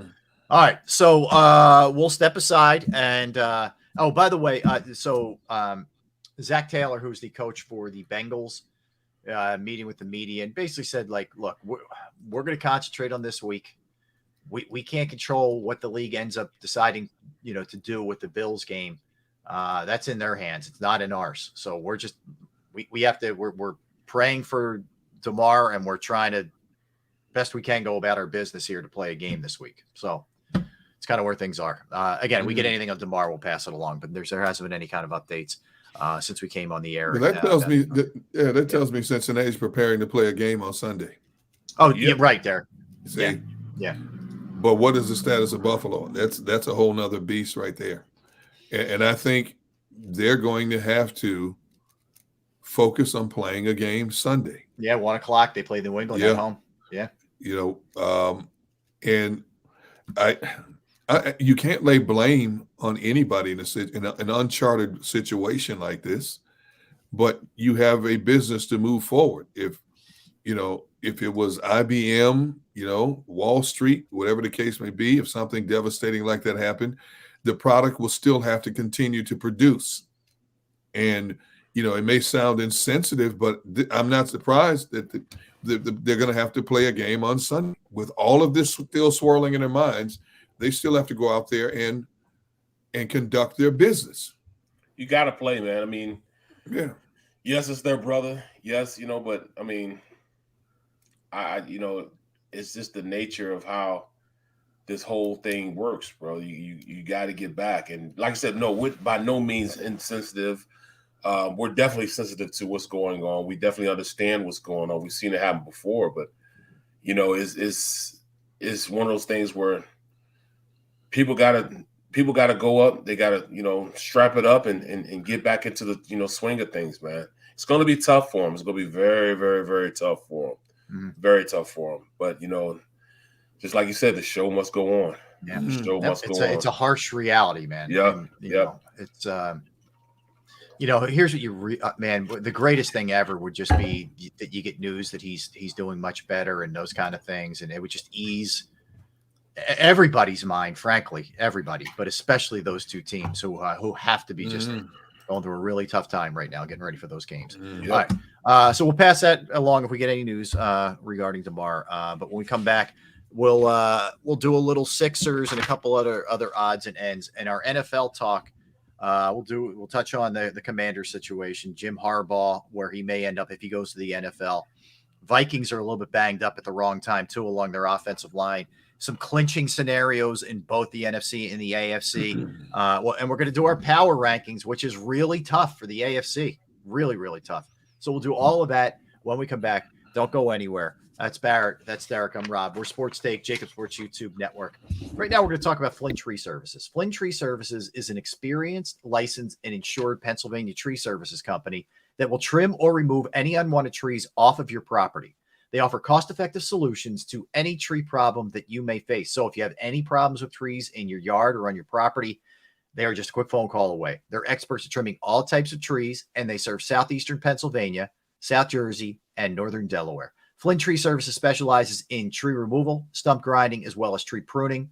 Now, keep in mind, we're in that time of year right now, some heavy winds, some hurricane season, etc. It's a great time to have your trees evaluated before something bad happens. You go to their Facebook or Instagram page for more information or a sampling of their work. Give Flynn Tree Services a call at 610-850-2848, 610-850-2848, or online at flynntreeservices.com. That's flynntreeservices.com.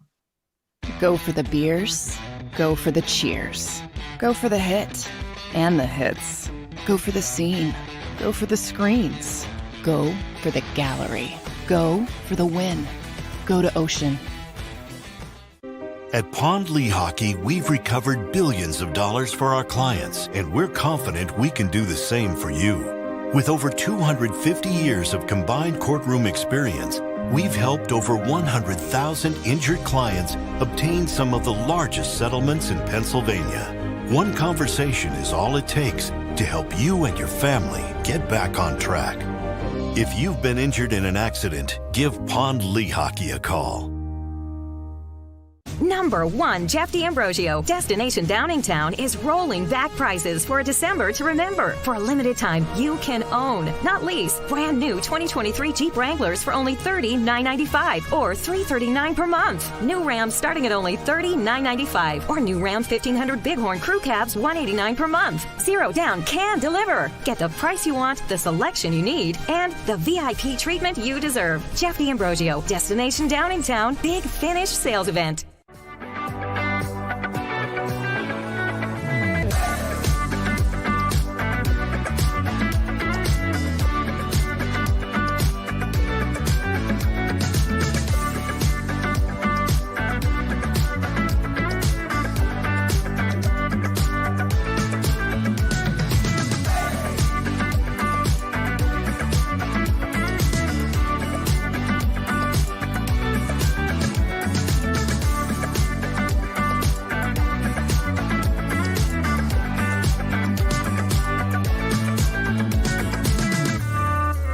We all know that taxes are just part of life. It's true during our working years, but also in retirement. But what you might not know is up to 85% of your Social Security benefits might be taxed. Our team at Thrive Financial has helped retire thousands of people across the Delaware Valley by asking questions they never knew they needed to ask, including how their Social Security benefits might be taxed. It's time to be proactive on taxes. Get your Thrive Retirement Tax Playbook today.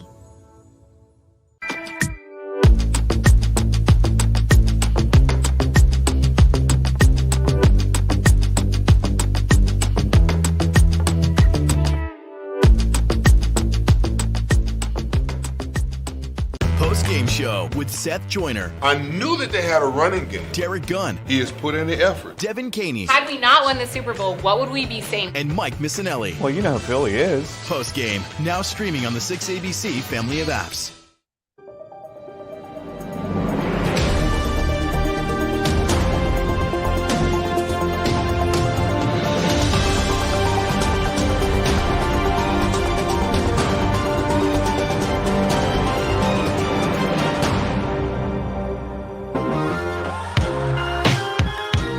Yes, we are. We are Sports Take at JAKIB Sports YouTube Network. Tell a friend, smash that like button. Don't be gentle with the like button. Smash it. Are you with me? All right, not really. All right. Anyway. You guys are supposed to be like, yeah, smash it. Yeah. I got nothing there, man. Woo! Jeez. Rob. Okay. Thank you. Thank you. Oh, what are friends for? Okay. Anyway. Or gently hit like, whatever you want to do. All right. Sixers playing the Pacers tonight, guys. They host the Pacers. They've won 10 of 12. Joel Embiid voted the player of the month for December in the Eastern Conference, had a monster month of December, has played extremely well for them. Almost under the radar to the point where I'm starting to think even Sixers fans, Sixers fans used to get so worked up like Embiid wasn't in the MVP discussion or didn't win the MVP. Like, people go crazy. I think even Sixers fans now are kind of like, all right, call me when the playoffs start. And that's a shame because you're missing a show. Like, he's playing really, really well. The team in general is playing pretty well. I don't know that I'm telling you that they get past Milwaukee or Boston or any of that, but in the moment, at least, they're playing good basketball. And I think there's sort of a lack of appreciation or a cynicism when it comes to it from Sixers fans. Do you guys get that vibe, or am I the only one there? No, I think basically there's so much focus on the Eagles and football in general that the Sixers and every other sport in this city are taking a back seat right now. But once football is over, everybody will focus their attentions on the 76ers, because by that time, whether it's later this month or early February, whatever the case may be, wherever the Eagles are at that point, boom. Okay, now let's focus on this team that's supposed to do great things with all these additions. Where are they right now in the standings? Okay, should they be better? Can Joel hold up? Is he going to flop again and get hurt again when it comes playoff time? What about Hart? So I think think about how much time we spend on this show just talking football compared to the other sports, and rightfully so. Football is king in this city, as is the case across the country in a lot of cities. And everything else is second tier after that. I've just been peeking at it every once in a while. I haven't been on it like I need to be on it. As a broadcast analyst, I should start work, but I am starting a little bit. There is a little bit of curiosity going on with me, because I've been going through a lot of what ifs, because all these teams that we've played, like what if instead of James, we got CJ McCollum. You know what I'm saying? Yep. What if, all these what ifs, that, I've seen from, what these guys, who these guys have played. And as I'm starting to say, what if, I'm also starting to see James change his game around. So I'm almost on board in saying, all right, I'm starting to think about James may still be a guy that can help this team out in the future. His ability now to be a distributor, help in that aspect and light it up when he needs to light it up. So maybe there is a chance that he changes my mind on how he's approaching the game. I know he don't give a damn, but I'm just saying, as the casual fan, he's starting to do more. So, I like it, man. Yeah, he's adapting his game. He's becoming he can still score, but he's definitely becoming more of a distributor, point guard. And it looks like he relishes that role. It doesn't seem like he's put off by it. I think maybe he realizes I don't quite have the step that I had, 4 or 5 years ago. So, okay. And that's a tough thing that's a tough thing to get with, man. Yeah, it is, right? It's a hard thing to admit to yourself. Yeah. Right. When I can remember towards like my year 10, I started seeing things, man, like, I can't do the same things I used to be able to do. Like I get out and pull, man, and I beat the running back being there. Now I'm getting there simultaneously as the back is getting to the edge. Mm-hmm. I'm getting there hitting my guy, and he's having to hold off for a second, then cut off my block. When it used to be, I was into my block, and he was just cutting right, just running straight downhill. Yeah. I see a linebacker blitz coming. I know I got that linebacker blitz. And I said, all right, I got him now. I get out to get him. Oh, I got him. Oh, I thought I had him. Oh, he's going now. There he goes. You know what I'm saying? It's one of those things, So once you start realizing that you got to adapt your game. So what did I do? I started adapting my game. I started, all right, if I know I can't get out to him, I go, hey, I'll call a play. Hey, fan is, and he gets out and gets, the tackle get out and get it, and I'll get the tackles, man. And we get in the meeting room, sitting there, and like I said, I had coach, at that time when I was in Philly, I was in with the Steelers, and Russ Grimm like, hey, Brooksy, that's a great call. You fanned out instead of you going out and popping out and getting it. But I know why you did that. I said, Coach, let's just go and get the meeting going. He's like, nah, I will let everybody know. Hey, Brooksy called that fan because he couldn't get out there. He should have got his ass out there to get him. But no, he called the fan. It worked out. But don't you guys do that. He did it because he understands what they were trying to do. Yeah. But, little things like that, man. I hear you. Listen, man, I hear you. But here's the thing. Adapt or die. And you adapt it. And, Harden, again, I'm not telling you Harden's cooked, but he's still averaging 22 points per game. Oh, he's still cooked. Yeah, but, 11 assists. As a mainstream starter and night out, night in, he's not that guy, but you're right. He has adapted his game. He looks comfortable out there again, doesn't he? Yeah. To me, he looks very comfortable. I agree. And I think he feels good. Like, I think the leg issues and, his conditioning is good. And, they're getting Maxey back. So this is now the time we need to see it. Like, if you want to prove to people you're not just the pretenders, or you're not just the team that's going to get there and win a series, start showing people so they can get behind you. Because, however this shakes out, even in best case scenario, guys, the Eagles are only playing for about another month and a half. Not even. Yep. About a month and a half. So it's going to be, we're going to be locked in a lot more on them. So get your bearings now, get a good 6-week run here and go. I mean, I think that's a big part of this thing, for sure. Chris jumps in. When the Sixers are hot, they're just as addictive. Embiid, playing like he is right now, Maxey back. There are a lot of reasons to be excited about this team. Absolutely. For sure. So again, they get the Pacers tonight, and then the Bulls on Friday. Flyers, we mentioned this. They won all 3 of their games on the West Coast swing out to California. They come back home tomorrow, and they will take on the Coyotes. Flyers playing very, very well right now for them. All things considered, they're 14, 17, and 7 in their last 3. So I thought that was noteworthy for sure with what they're doing. As far as basketball goes, guys, just to stay on the NBA theme, having brought up the Sixers, we're seeing some unbelievable individual performances of late. So it's ridiculous. Yeah, the latest being Giannis dropped a 55 spot last night. He went 55, 10, and 7. He's averaged in the last 3 games 40, 10, and 5. And this is a mouthful. He's playing as well as he's maybe played in his whole career. Like that for a guy who's that great. He's had 143 points in the last 3 games. When you said that, I was like 43 points. I was like, damn. Mm-hmm. So you had Donovan Mitchell put up 71. You had of all teams, Clay at 54 that same night. Nobody even noticed. Nobody noticed. Yeah. You had of all teams the mediocre Oklahoma City Thunder, right, put up $150 on the best defensive team in the NBA in Boston. Mm-hmm. You had Giannis scoring 55 and 143 points. What in the world is going on in the NBA right now, man? Yeah, it's I don't know. I mean, I also think there is a little bit of, oh, so and so did what? All right, let me go show what I can do tonight, and that's okay. I think that's cool. Guys elevating their game like that. Here's what's crazy, and you tell me, man. Conspiracy theory, just random. But the day after Donovan Mitchell dropped 71, the Cavaliers as a team got PED tests. They're done 4 times a year randomly. They get their PED test administered. But it just so happened it came right after that game.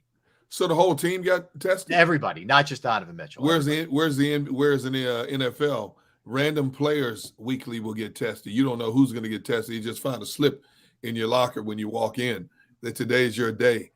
So every play, you only talked about 12, 13 players with the NBA. Yeah. But they test them after that game? Right after that game. That's an insult. That's a straight up insult. Something's going on there. Yeah, like, right. What are you guys on scoring these kind of points? I want to know right now. Something tells me the Bucks will be tested today. But look. Now, what if something comes from it, though? Yeah, that's true. If especially if it was Donovan Mitchell. Right. Yeah, that would be crazy. Bro, 70-some points in one game. That's crazy. 71, man. Unbelievable. In overtime. And here's the other thing. So to get the game into overtime, the Cavaliers needed to miss a free throw, get the rebound, and put it in because they were down 2, okay? They missed the free throw. Donovan Mitchell comes flying in, gets it, and puts it in. But it was a lane violation, which they didn't call during the game. The NBA has gone back and said, yeah, we missed it. Our mistake. Bulls should have won, basically. Wow. Yeah, some of those points would have been had by Donovan had that been called. But LeBron's the other one that's been amazing. Anthony Davis has been out for a pretty decent stretch now. He's always out. Yeah, he is. He's hurt all the time. He's averaging like 35, like 8 and 8 during that stretch. And he just turned 38 right before Christmas time. He's been in the league for 20 years. This is like Brady-ish, what he's still doing at a high level at that age. It's pretty crazy. 38 years old, man, in that league. How many guys are playing and or playing at a high level at 38? He's the Tom Brady of the NBA. Yeah, basically. I think he is. That dude's tapped into a fountain of youth other players only wish they could tap into, man. I give him credit. He's won his rings. He's made more money than you can ever imagine, but yet he still wants to play. He still wants to play the game. Doesn't have to play the game. Wants to play the game. Yeah. He's done things most NBA players will never do, and he's still making big money off commercials. I know. So I know. I mean, And he's played like 3 or 4 extra seasons, considering like the amount of playoffs he's played in, games, or an extra season or 2, I should say. But dude, you got to realize what he does though. He literally spends $2 million a year on his body, just his body. Yep, $2 million a year. $2 million from all them hyperbaric chambers and all that type of stuff. Eating the finest foods off the Himalayan mountains, only drinking goat milk from the Himalayan mountains. And, you know what I'm saying? Eating, somebody's picking grapes for him off a tree. Right. Seaweed from organic grapes. You know what I'm saying? So, it's whatever it takes he's doing, man. You got that B. Brooks diet. Exactly. Yeah. Now, he ain't have my diet. I don't know what the diet is, as you can see. You got what that diet? You eating that organic White Castle? Yeah, I see food and I eat food. That's what it is. Ain't nothing like White Castles though. I'll tell you what. Bro. All right. So speaking of that, did you see that nobody won the Mega Millions last night? Yes. Do you know what they projected to be up to by Friday? Yes. 940 million. I'm buying 4 tickets. I'm going out there. I'm gonna tell you something. I'm gonna be y'all. You know me. I'm gonna tell you right now. This show's canceled. I win that money. I'm telling you that right now. Hey. Screw you two guys. The show's canceled. Not only are you leaving, you're canceling us too. Thanks, Derek. This show's again. What are friends for? You're gonna be looking for a new co-host real quick. I'm telling you that right now. Hey, no, Rob. He didn't say he was gonna break us off about $5 million. I was getting to that. He's just adding to that. No. Look, I'm gonna take care of my boys. Yeah, I'm gonna take care of my boys, but you'll be getting a check and you'll be like, "What's this phantom address? Where's this address? I never. It's a PO box in Guam.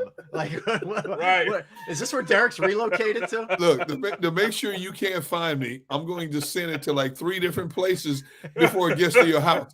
The check may take a month to get to your house. No, you're just gonna have some dude hand deliver it, and who's in like the camouflage, and then he's out of there. Like he's gonna wire it to our bank accounts, but it's gonna go to like 5 different Swiss accounts. Yes, gonna have an algorithm that it goes anywhere, it goes out. You know what I'm saying? I mean, it's all right. Give me 3 purchases, and everybody wants to jump in the chat. All right. 3 purchases if you hit for 940 million. What would be 3 purchases? You have to keep it to 3. What would be 3? First thing would be the house of my wife's dreams, whatever she wanted. Okay, and that would be in the San Diego area or whatever she wanted, wherever she wanted, wherever, whatever. Okay. Yeah, but then again, it would also equate. Do we want to be away from the grandkids? That has to figure into the. Get a big enough house, you can move them all in. I know. Big enough. They're property. already there. Right. Well, they're already there anyway. It's no. Secondly, would be the vehicle of my choice, which would would be something just like an SUV, like the top of the line Toyota Sequoia, something like that, or Ford 150 truck. It wouldn't be anything elaborate. I don't care about cars like Mercedes and Jaguars and all this stuff. I don't care about that stuff. Give me the SUV of my choice that's loaded. I'm good. And third, I would buy me after I took care of the wife and the kids and stuff. I would buy me a Bayliner or a Mercury or Evinrude bass boat. Oh, nice. Yep. Some serious fishing on that thing. Yep. All right. What? Barrett not approving of Derek's choices here? Well, I'm a simple man of simple means. I don't need much. I'll let you be simple then, because I'm going out there to get me a boat like Michael Jordan's boat. I ain't buying I ain't buying Michael Woods boat. Yeah. No. Yeah. And I'm going. And then we all going fishing, because you can't get seasick on a big boat like that. You know what I'm saying? Yeah. So the only thing about it, you and Cap Tony be going at it though. You and D Gun and Cap Tony, they be going at it. Rob, wait, how many miles we going offshore? Bro, the boat the size I'm getting, we can be wherever we want to be. Yeah, you know what I'm saying? Point. Let me tell you, Rob, let you come on out, Rob. I'm in. And you know what else I'm gonna do for you, Rob? Yes. I'm gonna pay for the kids' college for you. I'm gonna get them out of the way. Thank you, bro. Thank See, you, I'm getting out of the way for you. I appreciate D-Gun. it. Wait a minute. First of all, I don't care if you have a Navy battle cruiser. If you're going 40, 50 miles offshore, I still ain't going. I'll tell you that right now. You're not getting me 40. I don't care if you got a Navy battle cruiser. I'm not going 40, 50 miles offshore. Oh, my God. Because all I'm thinking about, hey, what did I just see move in the water with that fin? Oh, no, I got to go. All right, Barrett, besides the killer boat, Where's the house? Where's the dream house? Where are we going? Oh man, I still want to be somewhere where I get all 4 seasons, but I got to go a little farther down south, man, and I got to be next to water. So I'm thinking like Myrtle maybe Beach? North Carolina, South Carolina, Myrtle Beach would be pretty you know, sweet. I that go to area. Myrtle Beach. Yeah. Yep. Yeah, somewhere around that area, you know, Florida, you know, down where I can just, you know, always have 4 seasons, but I could still go out and fish every day I wake up. I want to wake up, look out my window, and see the ocean sitting right there, and I can just go out. And I can walk from my room all the way down to the dock, just jump on the boat and go wherever I want to go, man. Yes. I was thinking about I want to go by. I'd have me like a 28 to 30 footer, you know, center console that I could just jump on the boat, you know, and I'm going to have lunch, you know, an hour down the road, you know, or go down and say, you know, spend like 6 hours to go down to the Keys, bro. What is that? Buy General Mills. They produce all the Cheerios. Cheerios I might you do want. that, actually. That might be the move. Bro, and one thing for sure, one thing for certain, my house will be no less than like a 10-minute walk, not drive, but walk from a White Castle. If I have to build and open my own White Castles right next to me, it will be done. You talking about my boat? You gonna build some nasty White Castle? Seriously, really? I love it. I will say wherever my wife gets the house, it's got to be at least 10 acres of land because I'm putting about a 4 or 5 acre bass pond on it. Have it designed and everything. Have a company come in. Fletcher Cox. Put a 4 or 5 acre bass pond on my property. That you will find me. If you two ever say, I wonder where D-Gun is right now, you will not have a problem finding me. Just come down to the property, drive to the back 5 acres. You know where I'll be every day of the week. Bro, just like Fletch, man. Fletch invited to both of us. He said, man, come on down and go bass fishing. He's got 10-pound bass in his That's only in Mississippi. Wow. Do you see Rob, you should see the pictures of this hunting fishing compound that he part owns in Texas. This thing is ridiculous. Where they hunt big deer and they got X amount of ponds and lakes on this property. They actually take people out to fish. That's how big this property is. I forgot how many acres. I know could be like a couple hundred acres of land. Damn. That they've set up for a hunting fishing camp. This thing is ridiculous. Every time I see pictures, I'm like, man, D-Gun, come on down. I'm like, man, woo. That's cool. Just give me 10 acres of land. And I don't even want a house. If I had my house, the bedrooms would not be upstairs. I'm not walking upstairs. Everything would be a big ranch house. Right. Maybe like 8,000 right on the bay, dock for your boat. Yes. About 5 to 8,000 square foot house. 5, 6 bedrooms. My wife has her office here. I get my shed over here to put all my stuff, my tools, my fishing stuff, and get all her Christmas stuff out of my hair. You know, this woman got more Christmas stuff than Walmart. Well, so we were having this debate with last night, and my kids, and my wife too, but the kids are like, you could never stop working. I'm like, yes, I freaking could. Trust me. They're like, you still do something. Like, what was one of your jobs? I'm like, no, I wouldn't. No, I would not. You would not be able to find me. You know. Well, what would be your 3 purchases, Rob? I would get a killer. I'm with you guys. Like a house on the water. I don't need to be like bay as much as you guys with the boat, because I probably wouldn't get a boat. But I'd probably go in the ocean somewhere, like Malibu. I might end up going. Whoa, Malibu! You would leave the East Coast? Yeah, I would. I know. I still have a house in the East Coast. So I would probably go like Malibu. Maybe I get a shore house on the Jersey Shore. I'll come up for the summers, but I'd be in Malibu during the winter. So I get 2 houses. I can only get 1 more. I would get a kick-ass car. I've never really had a kick-ass car. I get some ridiculous car that I have no business driving. And people would look and be like, why is that dude driving that car? I'd probably get What does he do that he's driving that car? What is he doing illegally that he's driving that car? Right. So what kind of car would it be? I don't know, man. I'm with you. Like, I kind of like the big, I'd probably get like I'd probably get like a tricked out Cadillac Escalade or something. Okay. I'd probably go that route. My car, I would probably get I'd probably get like maybe a Ford F-350 or it'd be big dually Yes. pickup truck sitting up high, you know what I'm saying, stereo system, and able to haul 3 houses with this thing, you know what I'm saying? It'd be stupid, bro. It'd just be my purchase, man. That's what I would get. I like that, man. I like it. Yeah, it's good. Yeah, we could do some damage. You know, that's for sure. We could do some damage. Just know one thing. JB wants a Ferrari. Just know one thing. I can't fit in a Ferrari. I love you both like family, but you'd be about 2-3 months before you hear from me. But just know that the check's in the mail. It may take 2 or 3 months to get to you, but the check's in the mail. Hey, somehow, some way. May not even be in the mail. It'll be like dropping in your, you know. I might have an Uber dude delivered to your door. I don't know. That's good. I like it. You wouldn't have to track me down because I'd track you down. I would, and you ain't tracking me down, bro. Your family would plant breadcrumbs, bro. They would. Now, Barrett, you go over here. Yes. You take a left here, and you go right there, and you'll see them sitting right there. No, see, I'd have Uber deliver you the checks, and you guys would be like, "Well, who's this letter from?" Sir, I'm not allowed to tell you. It would be like Shawshank when he puts like the postmark on it. It's say Wataneo. Like kind of know what it is. You just have to figure it out. Right. I go to his old house, right, and on that brand new deck, he'd write in, D gun was here. Yes. Yes. Oh my God. But I'll tell you, the real baller move is you buy your own island. Like that's what Oprah does. Oprah's got. I wouldn't do that. I couldn't do that.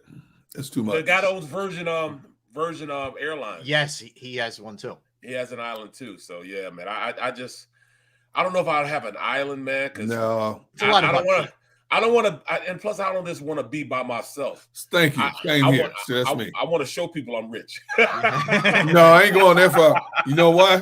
Because too many loonies out there, bro. Yeah. You know, you hear these stories about people. How many times a year do we hear stories about stalkers and went into so-and-so's home in Beverly Hills? How did you get past the security and all that stuff?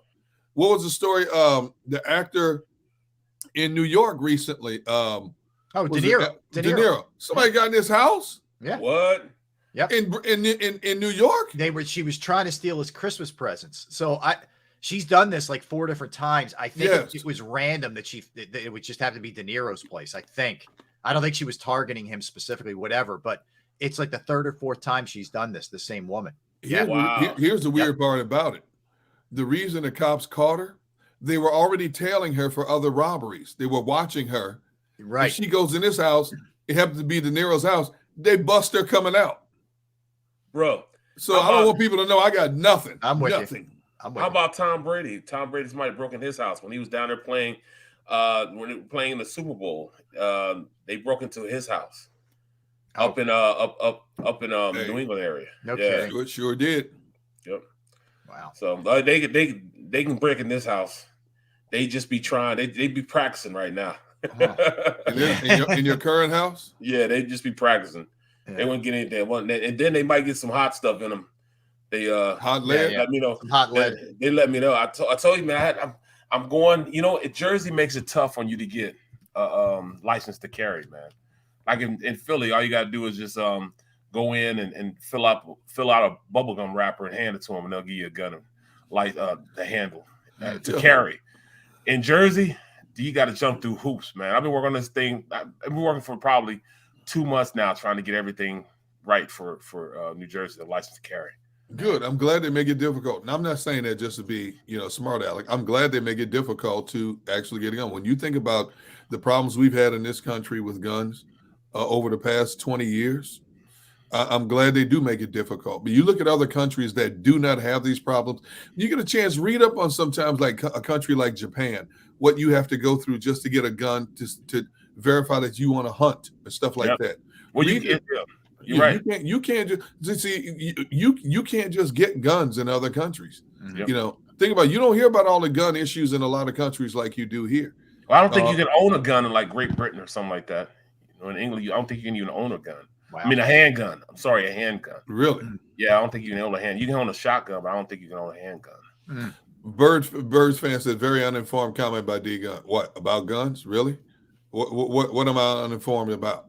Really? I mean, seriously. Anybody should just have a gun? Well, I need one. I need one. Man, the neighborhood you live in, you don't need a gun, man. All you need is like a switch. You don't need no gun. All right. On that note, let's hit it real quick, and then we will come back. Oh man, we're diving into the NFL, guys. It is week 18. It is the last week of the regular season. I can't believe it, man. I can't believe it. Goes too fast, man. I don't want it to be over. You know what? Let me ask you this: Do you guys think the season's blown by, or just? I think it's yes. I think it's been quick, but I don't think it's been like just like zipping by. You know what I mean? I do. I think it's been fast. Yeah, it's been very fast. Yeah. I just think because it feels fast to me, Derek. I know I don't want it to end. Like I know the reality is, like I said, in a month and a half, it's all over. No matter what. That's Super Bowl time. And I don't want that to be the case. Football's the hardest sport to see end, as far as I'm concerned. You know what? The depression starts when there's no more Thursday and Monday night games. That's when Thursday starts this week. Yep. There's no That's Thursday. when it's like, what am I going to do? Now I'm subject to more honey-do list. I got to find something to do. I know. You know. I'm with you. All right. We'll get a timeout. We'll come back. We'll dive into some of the big stories around the NFL when we return. That's Derek. That's Barrett. I'm Rob. We're Sports Take, JAKIB Sports YouTube Network. I'm going to tell you about Razor Technology. And Razor Technology's comprehensive managed service provider solutions deliver constant monitoring, on-demand assistance, and rapid issue resolution. Through data-vetted and insight-driven implementation, they strengthen your existing IT resources with both human power and expertise that reduces security risks and downtime while enhancing organizational efficiency and productivity. They are a strategic resource for adaptive and fast-growing companies that need help selecting, implementing, and managing their IT services. Their goal is bigger than just one project, one problem, or one upgrade. It's improving the overall functioning of their partners and helping them achieve their business objectives through an ongoing synergistic relationship. Give your IT team the freedom to refocus by augmenting their reach with Razor Technology. Contact Razor Technology today to learn how their managed services can protect and advance your business while calling 866-797-3282, 866-797-3282, or visit them online at razor-tech.com. That's razor-tech.com. Go for the beers, go for the cheers, go for the hit and the hits, go for the scene, go for the screens, go for the gallery, go for the win, go to Ocean. At Pond Lehocky, we've recovered billions of dollars for our clients, and we're confident we can do the same for you. With over 250 years of combined courtroom experience, we've helped over 100,000 injured clients obtain some of the largest settlements in Pennsylvania. One conversation is all it takes to help you and your family get back on track. If you've been injured in an accident, give Pond Lehocky a call. Number 1, Jeff D'Ambrosio. Destination Downingtown is rolling back prices for a December to remember. For a limited time, you can own, not lease, brand new 2023 Jeep Wranglers for only $30,995 or $339 per month. New Rams starting at only $30,995 or new Ram 1500 Bighorn Crew Cabs $189 per month. Zero down can deliver. Get the price you want, the selection you need, and the VIP treatment you deserve. Jeff D'Ambrosio, Destination Downingtown, Big Finish Sales Event.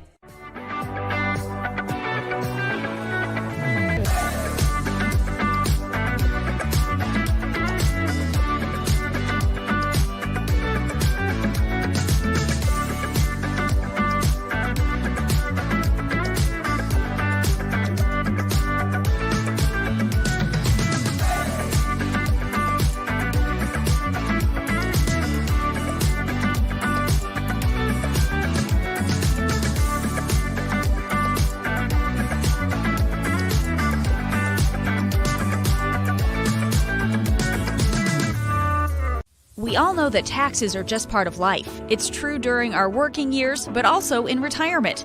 But what you might not know is up to 85% of your Social Security benefits might be taxed.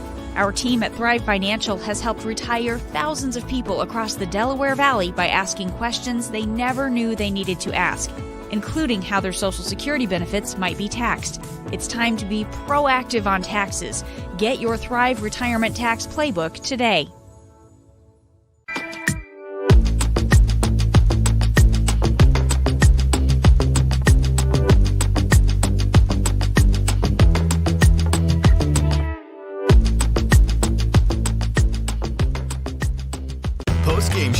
with Seth Joyner, I knew that they had a running game. Derek Gunn, He has put in the effort. Devin Caney, Had we not won the Super Bowl, what would we be saying? and Mike Missinelli. Well, you know who Philly is. Post game, now streaming on the 6ABC family of apps.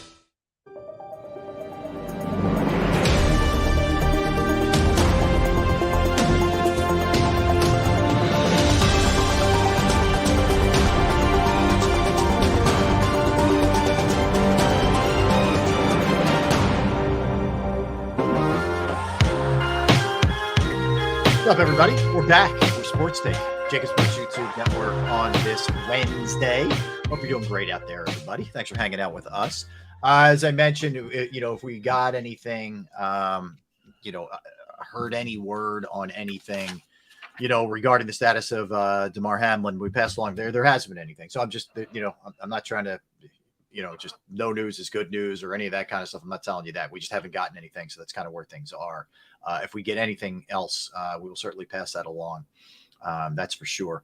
So a couple things NFL wise, we mentioned it a little bit earlier, Washington, wow, what an organization. So Sam Howell, the third stringer, at least the guy who started as the third stringer, rookie out of North Carolina, is going to start this game for Washington with Taylor Heineke backing him up.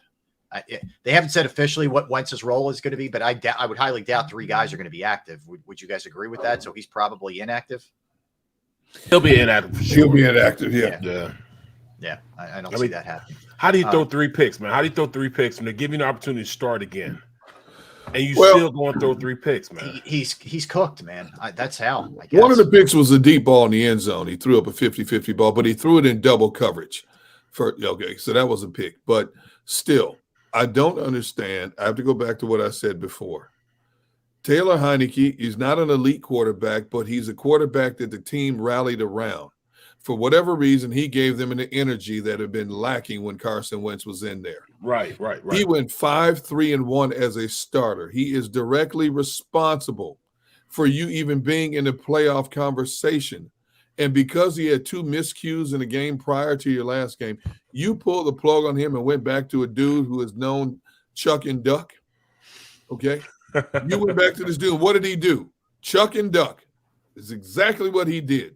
Yep. And then you as a head coach did not know that was an elimination game if you lost that game. Mm-hmm.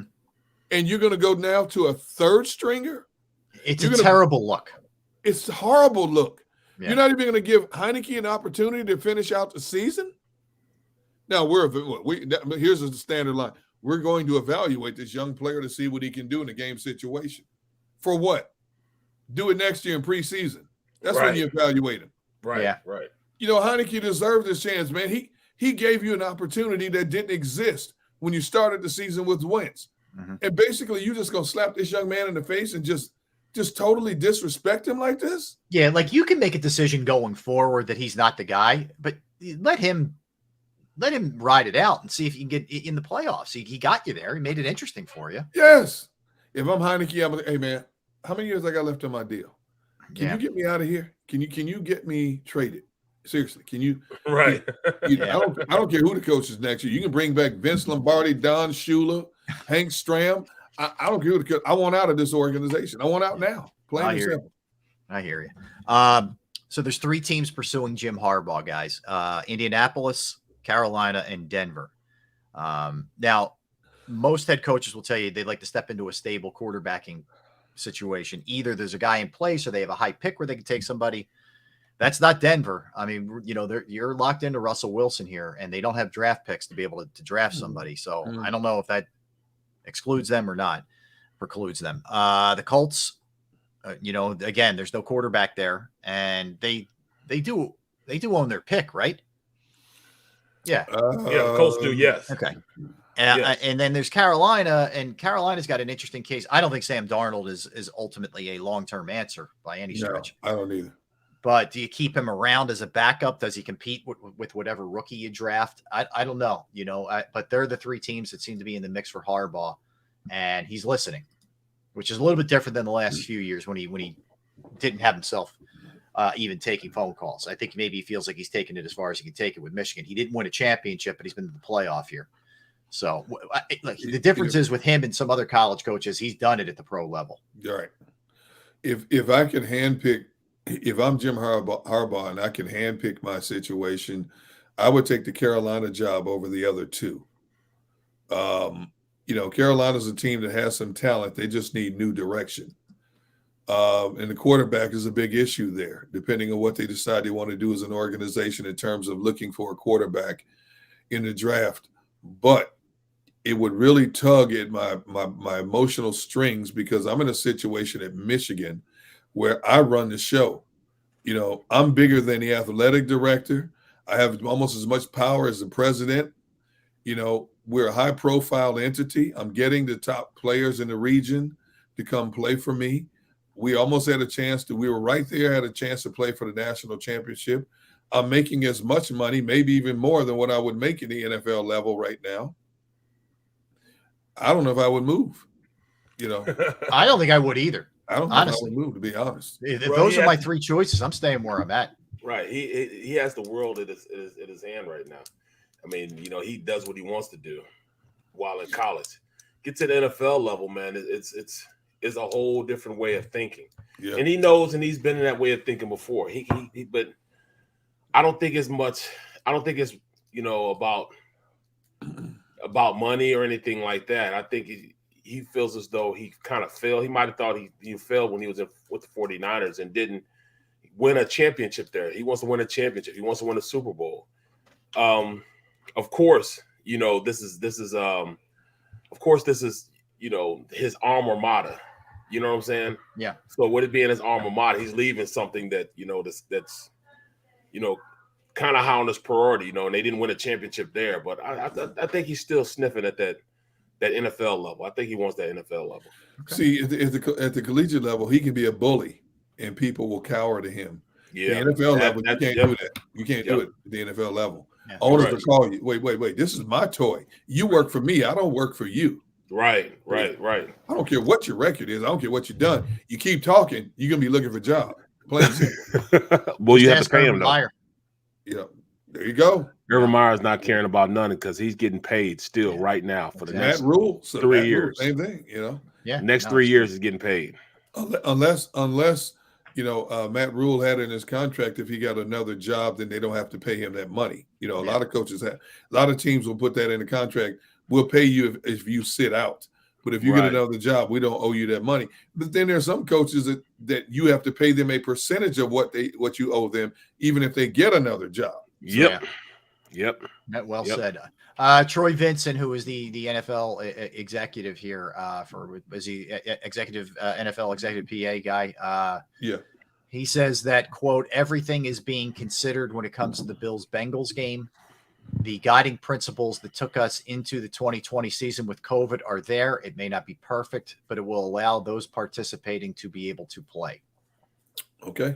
All right. So also, speaking of Troy Vincent, there's also still some debate. Joe Buck and Troy, you remember during the game that Joe Buck came out and said that teams will be allowed 5 minutes to warm up and then resume the game. And Joe Buck said that he was told that because they had been given that directive from the league office. Troy Vincent says that's absolutely not the case. We never said a game would resume. So this, even today, it's still going back and forth in terms of what was said and what wasn't said. Right. Joe Buck, vehemently defends, this is what I was told to say. Yeah, they're not backing down. No, they're not. Buck and Aikman, they're not. Yeah.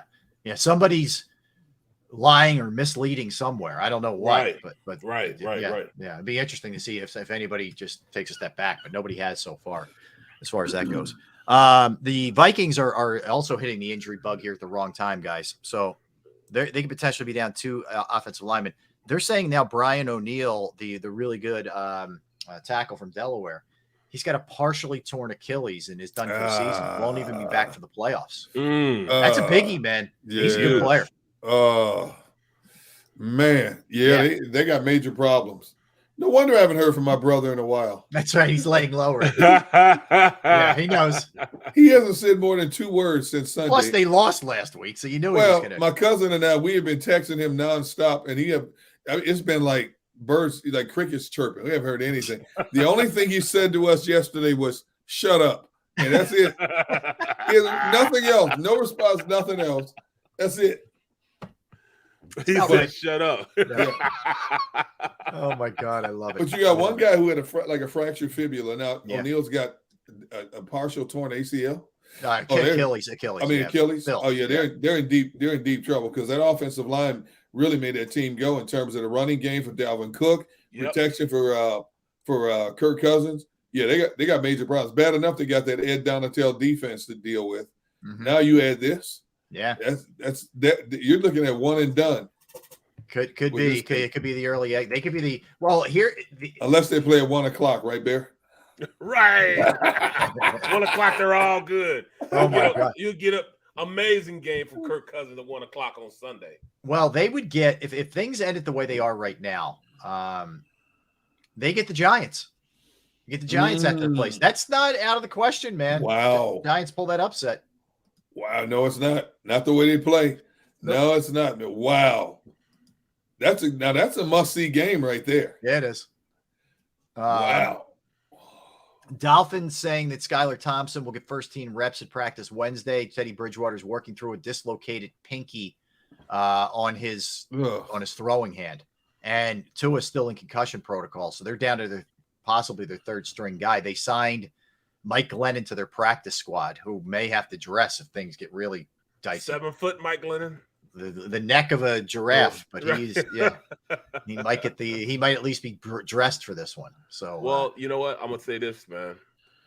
The kid's from Kansas State, so he'll be able to go out there. He'll be able to fill them shit. Here we go. Here we go. Could have used him against Bama, man, if he had some eligibility.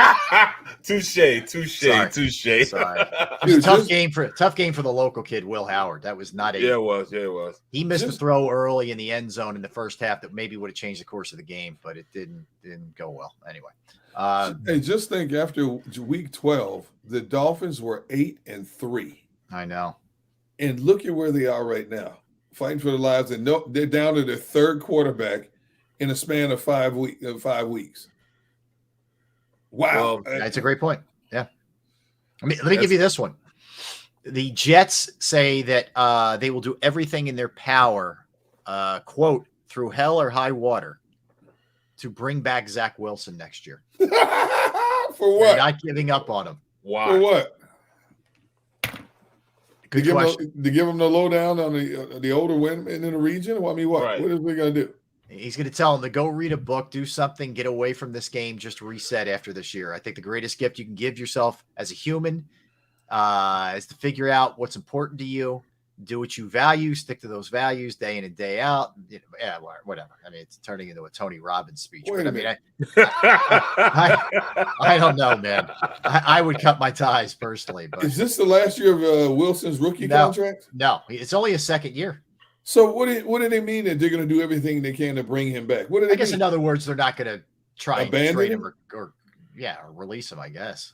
Man, I sent him packing so quick. Matter of fact, he would be like who's the quarterback that was told? Oh, he'd be like Derek Carr. Hey, look, Zach, here's what we need you to do. All right. We don't need you anymore this year. Exactly. So you can go sit on the beach. Look, we're paying you decent money. You're in a good rookie contract here. You don't need the money. Just kind of disappear for the last week of the season. Don't tell anybody where you are. We don't care what you do. Yeah. Just disappear. And we'll call you in January, February. Yeah. And get you ready for next year. It'll be interesting to see how that goes. That's for sure. Mike White will go this week for them as well. So, all right, let's dig into our scenarios here. What needs to happen? So right now, New England is the 7th seed. So they're in if they win. That's a given. They're in because they're already in the playoff picture. Mm-hmm. They play the Bills. We don't know what that's going to look like but that game's in Buffalo. There's obviously it's going to be a really difficult game for the Bills. We know that. But if the Patriots win, there's other scenarios here, by the way. If the Patriots win, if the Patriots lose, and the Dolphins beat the Jets, they could still get in, right? Miami's not done. No, they're not. They're not. They need help. They do need help. Steelers need help too. They have to beat the Browns and have both the Patriots and the Dolphins lose. If that happens, they get in. That could possibly happen. Very much could happen. The easy one is whoever wins Titans Jags Saturday night is the AFC South champ. We know that the Titans, they announced it yesterday, are going to go with Josh Dobbs, so he will be the starter over Malik Willis. Tannehill's still out with the ankle surgery. The NFC. So as things stand right now, everybody's in 1 through 5. So the Eagles seeding, we don't know yet, but Eagles, 49ers, Vikings, Bucks, Cowboys, Giants in. Yep. Right now, Seattle is the 7 seed. They win the tiebreak over Detroit based on head-to-head win percentage. Division tiebreak was initially used to eliminate Green Bay. However, Detroit wins tiebreak over Green Bay too with the head-to-head, and they're playing. So that's an automatic. But if Green Bay wins, they vault up and are in. Yep. They bump Seattle. They bump Seattle is the way that works.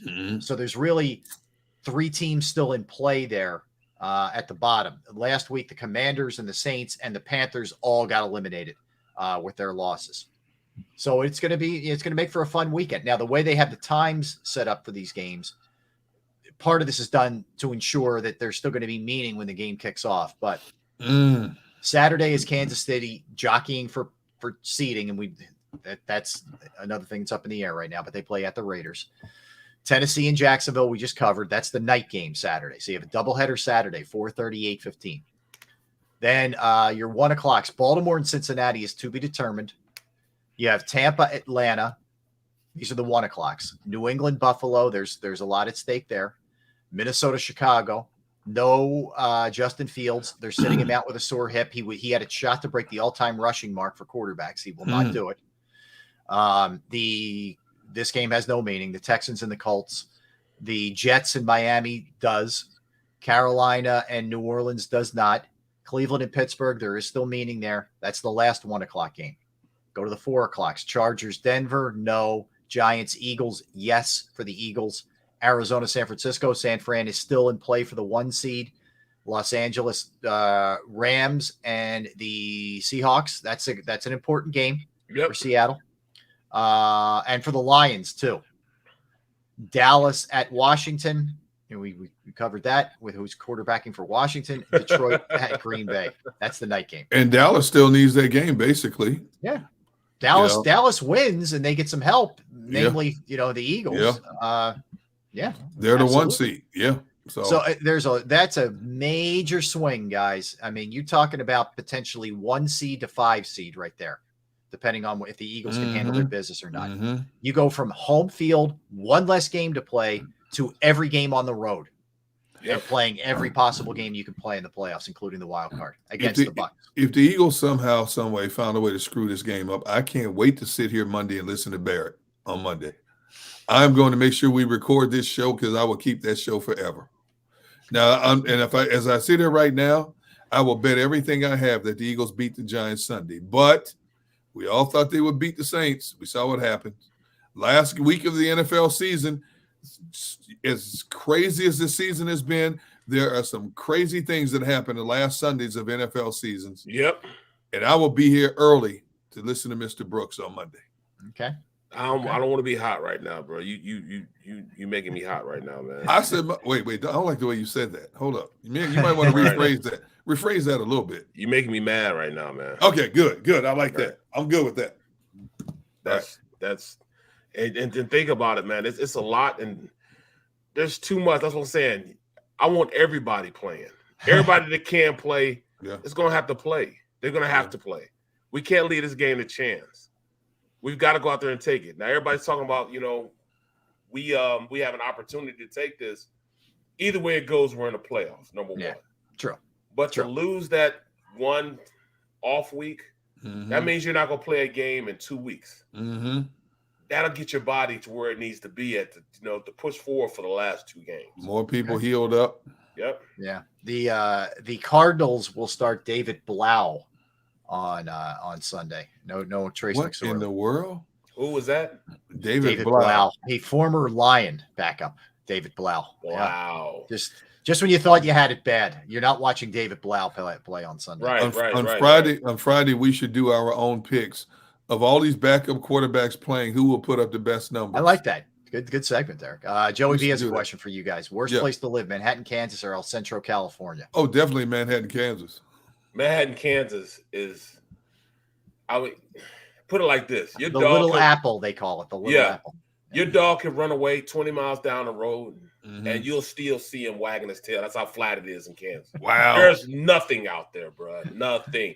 We had Aggieville, and Aggieville is just a place where you go out and drink, but it will still rank like the top 5 party school in the country because you can do nothing else but go to school and party. Right. That's all you can do. That and practice football with Coach Schneider. Let's see. El Centro sits 45 feet below sea level. It's one of like 10, 11 towns in the desert region in the middle of the state of California. I've often referred to my wife's hometown, which is just south of El Centro, as the gateway to hell.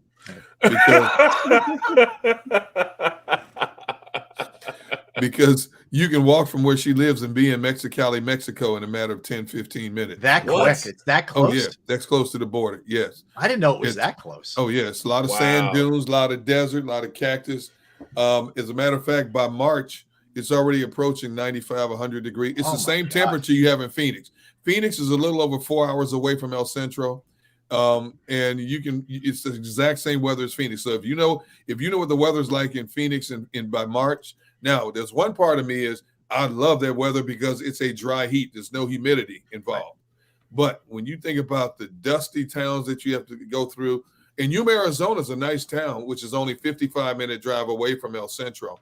You know, Yuma, Arizona sits right on the border. San Diego's an hour and a half over the mountains. You climb up like 4,500 feet over the mountains to go to San Diego.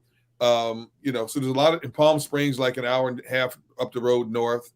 So, but I would say you have more opportunity to do certain things going, west, north, or east. So El Centro was a great little town to be in. It's a town of about 20-something thousand people. Maybe a little bit more than that. But I've never been to Manhattan, Kansas, but from what Barrett has told me through years, I definitely believe Manhattan, Kansas is worse than El Centro. Well, I've lived in Bristol, Connecticut. That's no party either. Oh, no, it's not. That's pretty bad too. Bristol. Ugh. It's like an old burnt, like it used to be a mill town, and there's not much there other than ESPN. Wow, bro. Just trust me. That Bristol is, and then there's a lot of gangs and stuff there too. I'm like, how is it that gangs are here in Bristol, Connecticut? Where do you find Bloods and Crips at in Bristol, Connecticut? Where Aaron Hernandez grew up. Yeah. The next sort of big town over is Hartford, Connecticut, which is no party in and of itself either. Right. So, I hear you. All right, so let's get a timeout. We'll come back. We'll swing it back to the Eagles. We got a bunch of other stuff that we're going to hit you with when we come back. You want to fire some of your questions you have for us? We will take those in the chat section in the final segment as well. So don't go anywhere. Derek Gunn, Barrett Brooks, Rob Ellis. We're Sports Take, JAKIB Sports YouTube Network. Right back. Go for the beers. Go for the cheers. Go for the hit and the hits. Go for the scene. Go for the screens. Go for the gallery. Go for the win. Go to Ocean. At Pond Lehocky, we've recovered billions of dollars for our clients, and we're confident we can do the same for you. With over 250 years of combined courtroom experience, we've helped over 100,000 injured clients obtain some of the largest settlements in Pennsylvania. One conversation is all it takes to help you and your family get back on track. If you've been injured in an accident, give Pond Lehocky a call. Number 1, Jeff D'Ambrosio. Destination Downingtown is rolling back prices for a December to remember. For a limited time, you can own, not lease, brand new 2023 Jeep Wranglers for only $30,995 or $339 per month. New Ram starting at only $30,995 or new Ram 1500 Bighorn Crew Cabs $189 per month. Zero down can deliver. Get the price you want, the selection you need, and the VIP treatment you deserve. Jeff D'Ambrosio, Destination Downingtown, Big Finish Sales Event.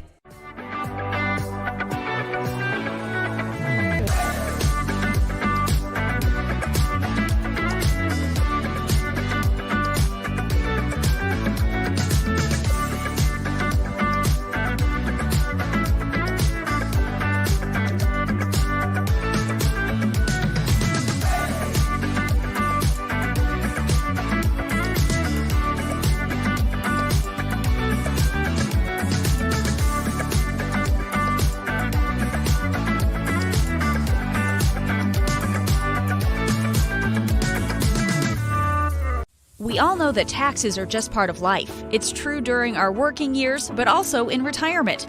But what you might not know is up to 85% of your Social Security benefits might be taxed. Our team at Thrive Financial has helped retire thousands of people across the Delaware Valley by asking questions they never knew they needed to ask, including how their Social Security benefits might be taxed. It's time to be proactive on taxes. Get your Thrive Retirement Tax Playbook today.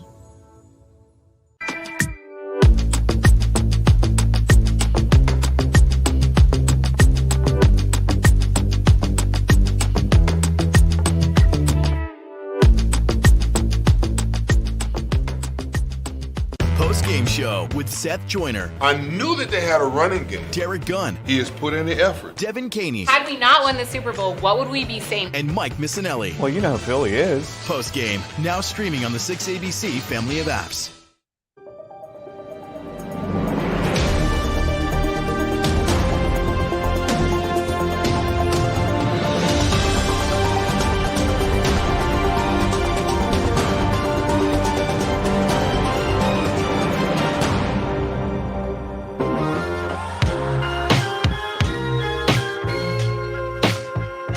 Back, everybody. Thanks for hanging out with us. Sports Take, JAKIB Sports YouTube Network. He's Derek Gunn. He's Barrett Brooks. I am Rob Ellis. All right, so we'll let's field a couple questions from our friends here in the chat section. Let's see. Chris D's got something, guys. Which team would you like to see in the first round of the playoffs that our Birds play, and why? I'll start with you, Derek, on that one. Who would you like to see? Minnesota. Okay. They're beat up on the offensive line. I hate Ed Donatell's defensive concept. And I just think there's a 95% chance Kirk Cousins will not be playing at 1 o'clock. So therefore, I think Minnesota would be the perfect sacrificial lamb for the Eagles that first game they would have to play. Okay. All right. This one's for Barrett from Duck. Gentlemen, what are the chances Zach Wilson ends up in Florida or California due to the high MILF population? Oh, my goodness. Jacksonville, huh? Oh, my goodness. I'd say pretty high. Yeah. Oh, Jacksonville, my Arizona. Yes. Wow. Yep. There you go. All right. Just throw you off a little bit. Goodness. Let me see. I saw one that I thought would be right up your alley. All right. Here we go from Timothy Barrett. Do you think it's imperative to put C.J. Gardner-Johnson at slot corner on Sunday? Absolutely. That'll be our best bet at really going out there and playing the aggressive style of defense that we saw when Avonte Maddox was there. C.J. Gardner-Johnson can be that guy. Go out there and be aggressive. You know, they can use him the same way they use Avonte Maddox. He's been there before. That's where he spent the majority of his career at. And I think Reed Blankenship has played well enough to be the starting safety. I'm not saying he's better than CJ I'm just saying we would be better as a team if we put CJ at slot and leave Reed Blankenship at safety. Okay. Fair enough. All right. Interesting one. Darman asks, where would you rank the Eagles coaching staff? Look, I think they've done an amazing job all year. Yes. I don't like the game plan Sunday. I mean, I could quabble with some things that were done earlier in the year from time to time, but I think for the most part, they were really prepared every single week and had a good idea every single week. I just didn't like last week. So I'm not down personally. I'm not down on the coaching staff where I want changes or anything like that. Right. But I don't like what I saw last week, and that better change really quick, or else they're going to have some problems in the playoffs. So I'm going to give it to. They just had an off week. I'm going to give it. It's got to be an off week. You can't go from a Dallas game plan like they had to what they didn't have against the Saints. I'm just going to say they had an off week. You know, they slept through the week. I'm not down on them yet. All right. Although keep the Ganwagon in the barn. Yes. I tell you, Ganwagon gave up 13 points, man. Ganwagon's still Right. I don't care. I'm not hating on the Ganwagon. All right. Where's the Kobe Dean? Look, William, I think it's a good question, and I get it. We all wanted to see him play this year. For the most part, the linebackers did a really good job. I think it's, Kazier's kind of dipped a little. He's going to get his chance next year because I'm not so sure that Kaiser White's back. There's only so many people they can sign. Absolutely. And I think it's been a good red shirt for him, and maybe his size has hurt him. they're, I think that's one of the other things, guys, with the Eagles in general. Like, they're a little bit, unless they have like the Sue Joseph package in there, they're a little bit smaller, and teams know they can power run against them. I mean, that's what it was with Taysom Hill last week. Yeah. So then you'll be throwing another smaller guy in there into the linebacking core. Kaiser White's small, So I just don't know if you can go with that lack of size, having all those guys in at one time. I think you'll see him next year, though. Yeah, you definitely see him next year. He'll be an impact player for him next year. Total confidence that, if he was thrust into a starting position, he would have played this year. Yeah. Next year, he'll just be even better. Rome asks, where's Jordan Davis? Jordan Davis came back. He's back. He's back from the concussion. He got a friendly fire concussion 2 weeks ago, but he's in Dallas. But he's back. I didn't notice him, frankly, making much of an impact. I don't know about you guys. No, I agree. So I'm looking at him because I saw that question come up. He played 18 snaps this last game. It's not way off what he usually plays, right? No, the game before that, he only played 9 snaps. So it's a good question. Where is Jordan Davis? I mean, I'm looking at now, this I didn't notice, but his snap counts since week 13 have been 6, 15, 14, 9, and 8. Now, didn't he go down again with another injury after the concussion? No, when did he get a concussion? It was Dallas, wasn't it? Yeah, was it the Dallas game? Okay. Yeah. So before that game, he went 6, 15, 14. Then in Dallas, he had 9 snaps, got hurt. And then this past week, he only played 18 snaps. So I'm thinking, wait, but what's up with this kid? The numbers were going up early in the season, 22, 21, 24, 17, 29, 22. Then he was out, for 4 games, and then he came back. So I'm trying to figure out what's going on with him. I think that's a good question because it's something we really haven't talked about. It's not a good question. Why not? Because Linville Joseph is the answer. Okay. All right. But this is a defense, as we know, that likes to rotate its personnel. Yeah, he just hasn't done anything when he gets in there. Linville Joseph's playing at a high level, man. Okay. Better than I even thought he was going to play, bro. He is balling right now. He's starting right now. Mm-hmm. He's starting over the other guys. He is man, he's playing much. He's playing great, right? I think he's going to be back next year. Yeah, I think so also. He's going to be making more than he's making now. But, I think he'll come back. All right, so this is an interesting question from, I guess it's me, Miranda.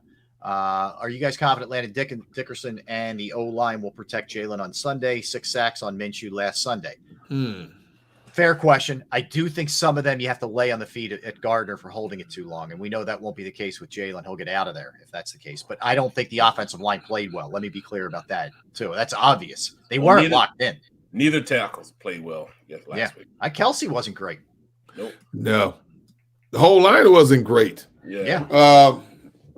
I think because of who their mentor is, Jeff Stoutland, I think they'll be focused. Yeah. We don't know how long they're going to be in there. If they take it to the Giants right away and build up a big lead, I would imagine players start coming out. But I feel much more confident this week about them being focused on the job at hand than what they did against the Saints. So I'm going to say yes. Yeah, I would doubt you're going to get 2 weeks in a row. And I know the Lane Johnson injury is affects this too. But I would doubt you're going to get 2 weeks in a row from this offensive line not playing well. Even with Barrett's probably took them to the woodshed. I mean, did you guys see how Kelsey was pissed after the game? He was talking about himself too. Yep. So I don't want to hear about we're still good in scenarios. He said we stunk. We got a lot to correct. So even with Barrett's boy on the right side, Driscoll, I think they'll be better. Okay. Now you're trying to get him mad again, aren't you? No. Okay. Sure you're not. Yeah. Sure. Sure. Out there. Okay. I thought Barrett's getting ready to get up and leave. I can't take another day of Driscoll out there, man. I can't. Get ready. Part 2 coming up. Stop, man. They will not do that. What? They will not do that. Okay. All right. Let's they will not do that. Let's hit some birthdays, and then we'll get back to some of the chat room questions. But let's hit some birthdays now. Charlie Manuel, 70 years young. Hey, you never went to the power rankings, dude. Oh, I didn't. You forgot the power rankings. Let's go back to that. Let's go back to that. You get first crack, Derek. Let's go back to that. Let's see. I'm going number 5, Jacksonville. Okay. Number 4, Chargers. Number 3, Kansas City. 2, Cincinnati. 1, Buffalo. Go 1 through 5 again. Buffalo, Cincy, KC, Chargers, Jacksonville. Okay. All right. I like the way the Chargers defense is playing right now. Especially if they got Bosa back, and if Derwin James comes out of that concussion protocol, that defense has been balling the last several weeks. They're a little interesting. All right. Defense played better than the offense, to be honest. I went Chargers 5, Jags 4, Chiefs 3, Bengals 2, Bills 1. So I go Bills, Bengals, Chiefs. Buffalo. I put the Jags ahead of the Chargers right now. I feel like they're hotter. Chiefs. Yeah. Who's your number 4? Bengals, Chiefs, Jags, Chargers. Okay. You and I have 4 and 5 flipped. Okay. Derek. Yeah. Simply because I just think Jacksonville right now has been on a steadier climb. But your point about the Chargers is a good one, in terms of getting those guys back. That's a big thing for sure. How about you, B? Where you at? I'm going Jacksonville, Chargers, Cincy, Chiefs, Bills. Cincy, KC. You picked KC over Cincinnati last week as well. Yep. And I just, that's a tough one to pick, but considering Cincinnati's beaten them 3 times in a row by 3 points, it doesn't make a difference where they play. Cincinnati has beaten them. I can't put KC over Cincinnati. Well, that's kind of my rhyme or reason why I said that, because can they beat them 4 times in a row? No. I doubt seriously they can beat them 4. And that's just by the proxy of understanding, it's hard to beat a team twice in 1 year. I will say this, and which is as weird as it may sound, Cincinnati's receiving core is much better than Kansas City's. I will say that. Patrick Mahomes makes that receiving core what it is. Now, Joe Burrow's really good, but those are legitimate pass catchers he has on that Cincinnati team. Yeah. No, it's true. He definitely has more weaponry than Mahomes, for sure. He doesn't have the same tight end, but he's got better wideouts. So that's absolutely true. But yeah, I mean, I think that it's running backs also true. Yeah, true. Yeah, look, I think it's I think when you get to 4 and 5, it's a little questionable right now. Right. I don't know. I mean, Jacksonville's playing great, and the Chargers seem to always let you down. But it could definitely go both ways for either one of those two teams. All right, let's go birthdays here. Chuck Manuel, Charlie Manuel is 70 today. So happy birthday! There you go. To the Skip. And, I'm surprised in a lot of ways that he's not managing in baseball anymore. You consider, once he left here, he just rode off into the sunset. Yeah. I said 70. He's older than 70. I'm sorry. He is 79. Excuse me. Oh, that's a big difference. Okay. That's why I misspoke. That's why. I think, what? Having been around him a couple times, especially during the Phillies run, I think he's really enjoying life. Like he works as a consultant, a hitting consultant for the Phillies. When he's in town, he goes down to he'll go to Reading and he'll go to Lehigh Valley and look at what's going on with guys and tell them who he thinks, is legit, or work with guys who are struggling. And I think he likes that role, and it allows him to pop back to Florida when he wants. He's got a place in Florida, so a lot of freedom. Yeah, he's got a lot of freedom. So that's Charlie. Sir Isaac Newton, the law of gravitation and motion, was born on this day in 1643. There you go. Sitting under the apple tree, and it drops on you. Derrick Henry, King Henry, 29 years old. He's almost reaching that magical mark of 30 with running backs. Chris Bryant, the baseball player who was with the Giants, who grew up with Bryce Harper. They played the same travel teams. He's 31 years old. One of Derek's favorites, Vanity, the singer. Yes. Vanity was born on this day in 1959. Nasty Girl was their big song. Yes. Yeah. Vanity 6. Prince gave her that name. Yeah. Died way too young. Yeah. I'll tell you what, Prince, if you go back and look at Prince's resume, whoa. Yeah. Morris Day and the Time, Vanity, Apollonia. I just meant like companionship. Of course you did. Prince did all right. Yeah. Look at Rob's face, Barrett. There we go again. Look at Vanity was strong in the 80s, man. Vanity was strong. Yeah, absolutely.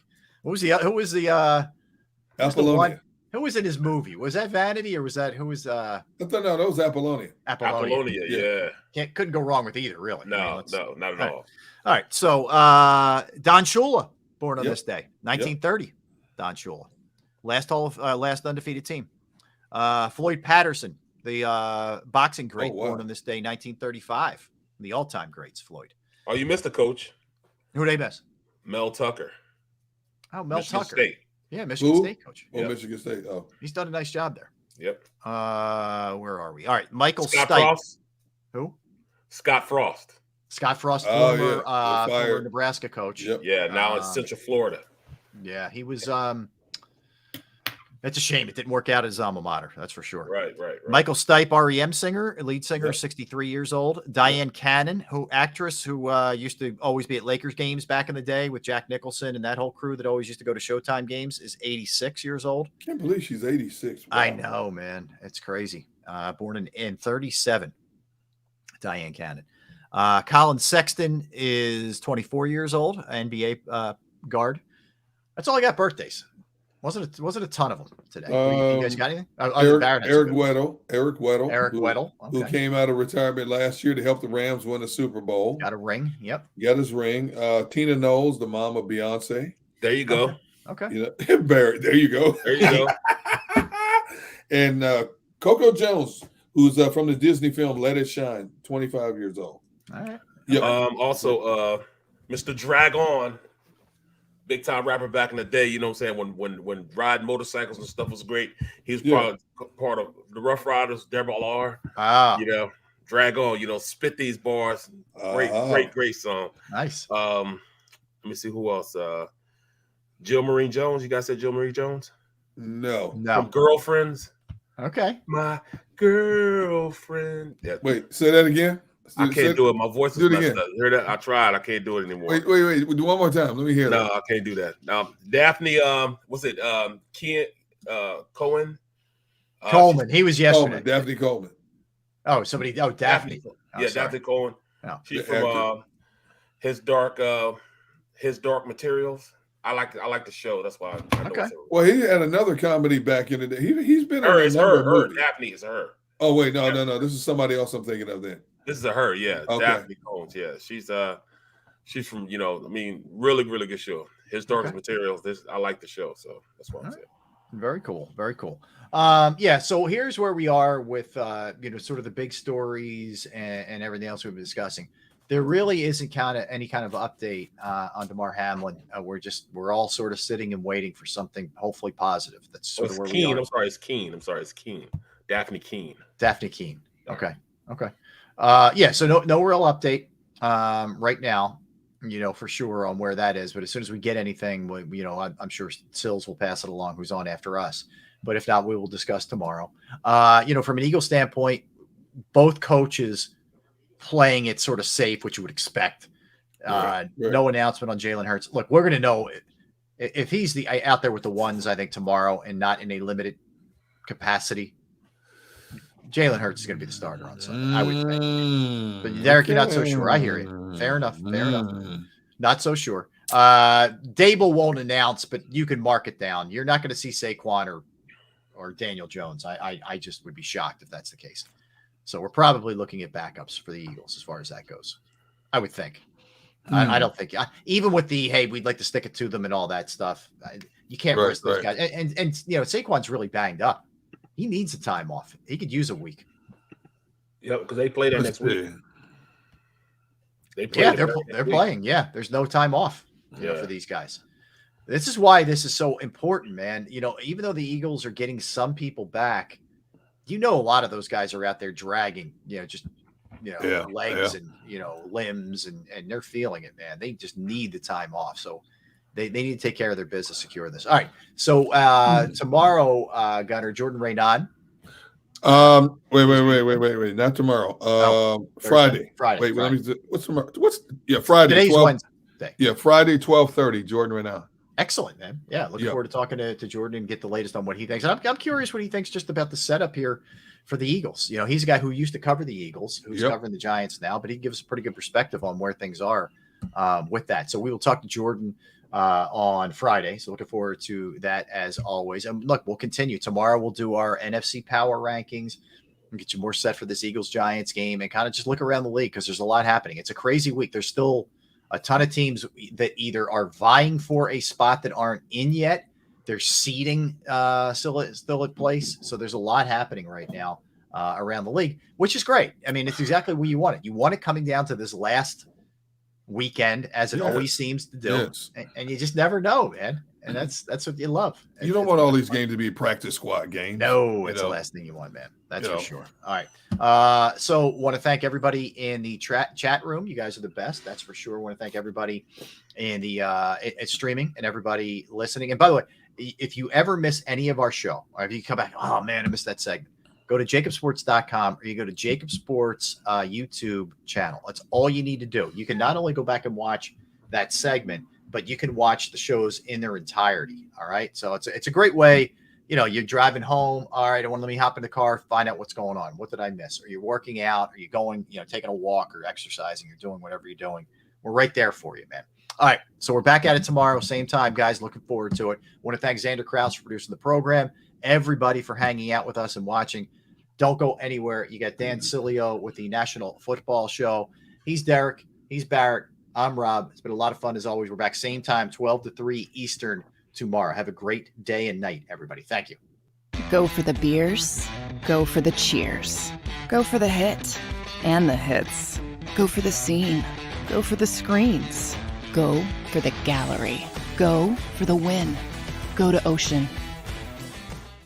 At Pond Lehocky, we've recovered billions of dollars for our clients, and we're confident we can do the same for you. With over 250 years of combined courtroom experience, we've helped over 100,000 injured clients obtain some of the largest settlements in Pennsylvania. One conversation is all it takes to help you and your family get back on track. If you've been injured in an accident, give Pond Lehocky a call. Number 1, Jeff D'Ambrosio. Destination Downingtown is rolling back prices for a December to remember. For a limited time, you can own, not lease, brand new 2023 Jeep Wranglers for only $30,995 or $339 per month. New Rams starting at only $30,995 or new Ram 1500 Bighorn Crew Cabs $189 per month. Zero down can deliver. Get the price you want, the selection you need, and the VIP treatment you deserve. Jeff D'Ambrosio, Destination Downingtown, Big Finish Sales Event.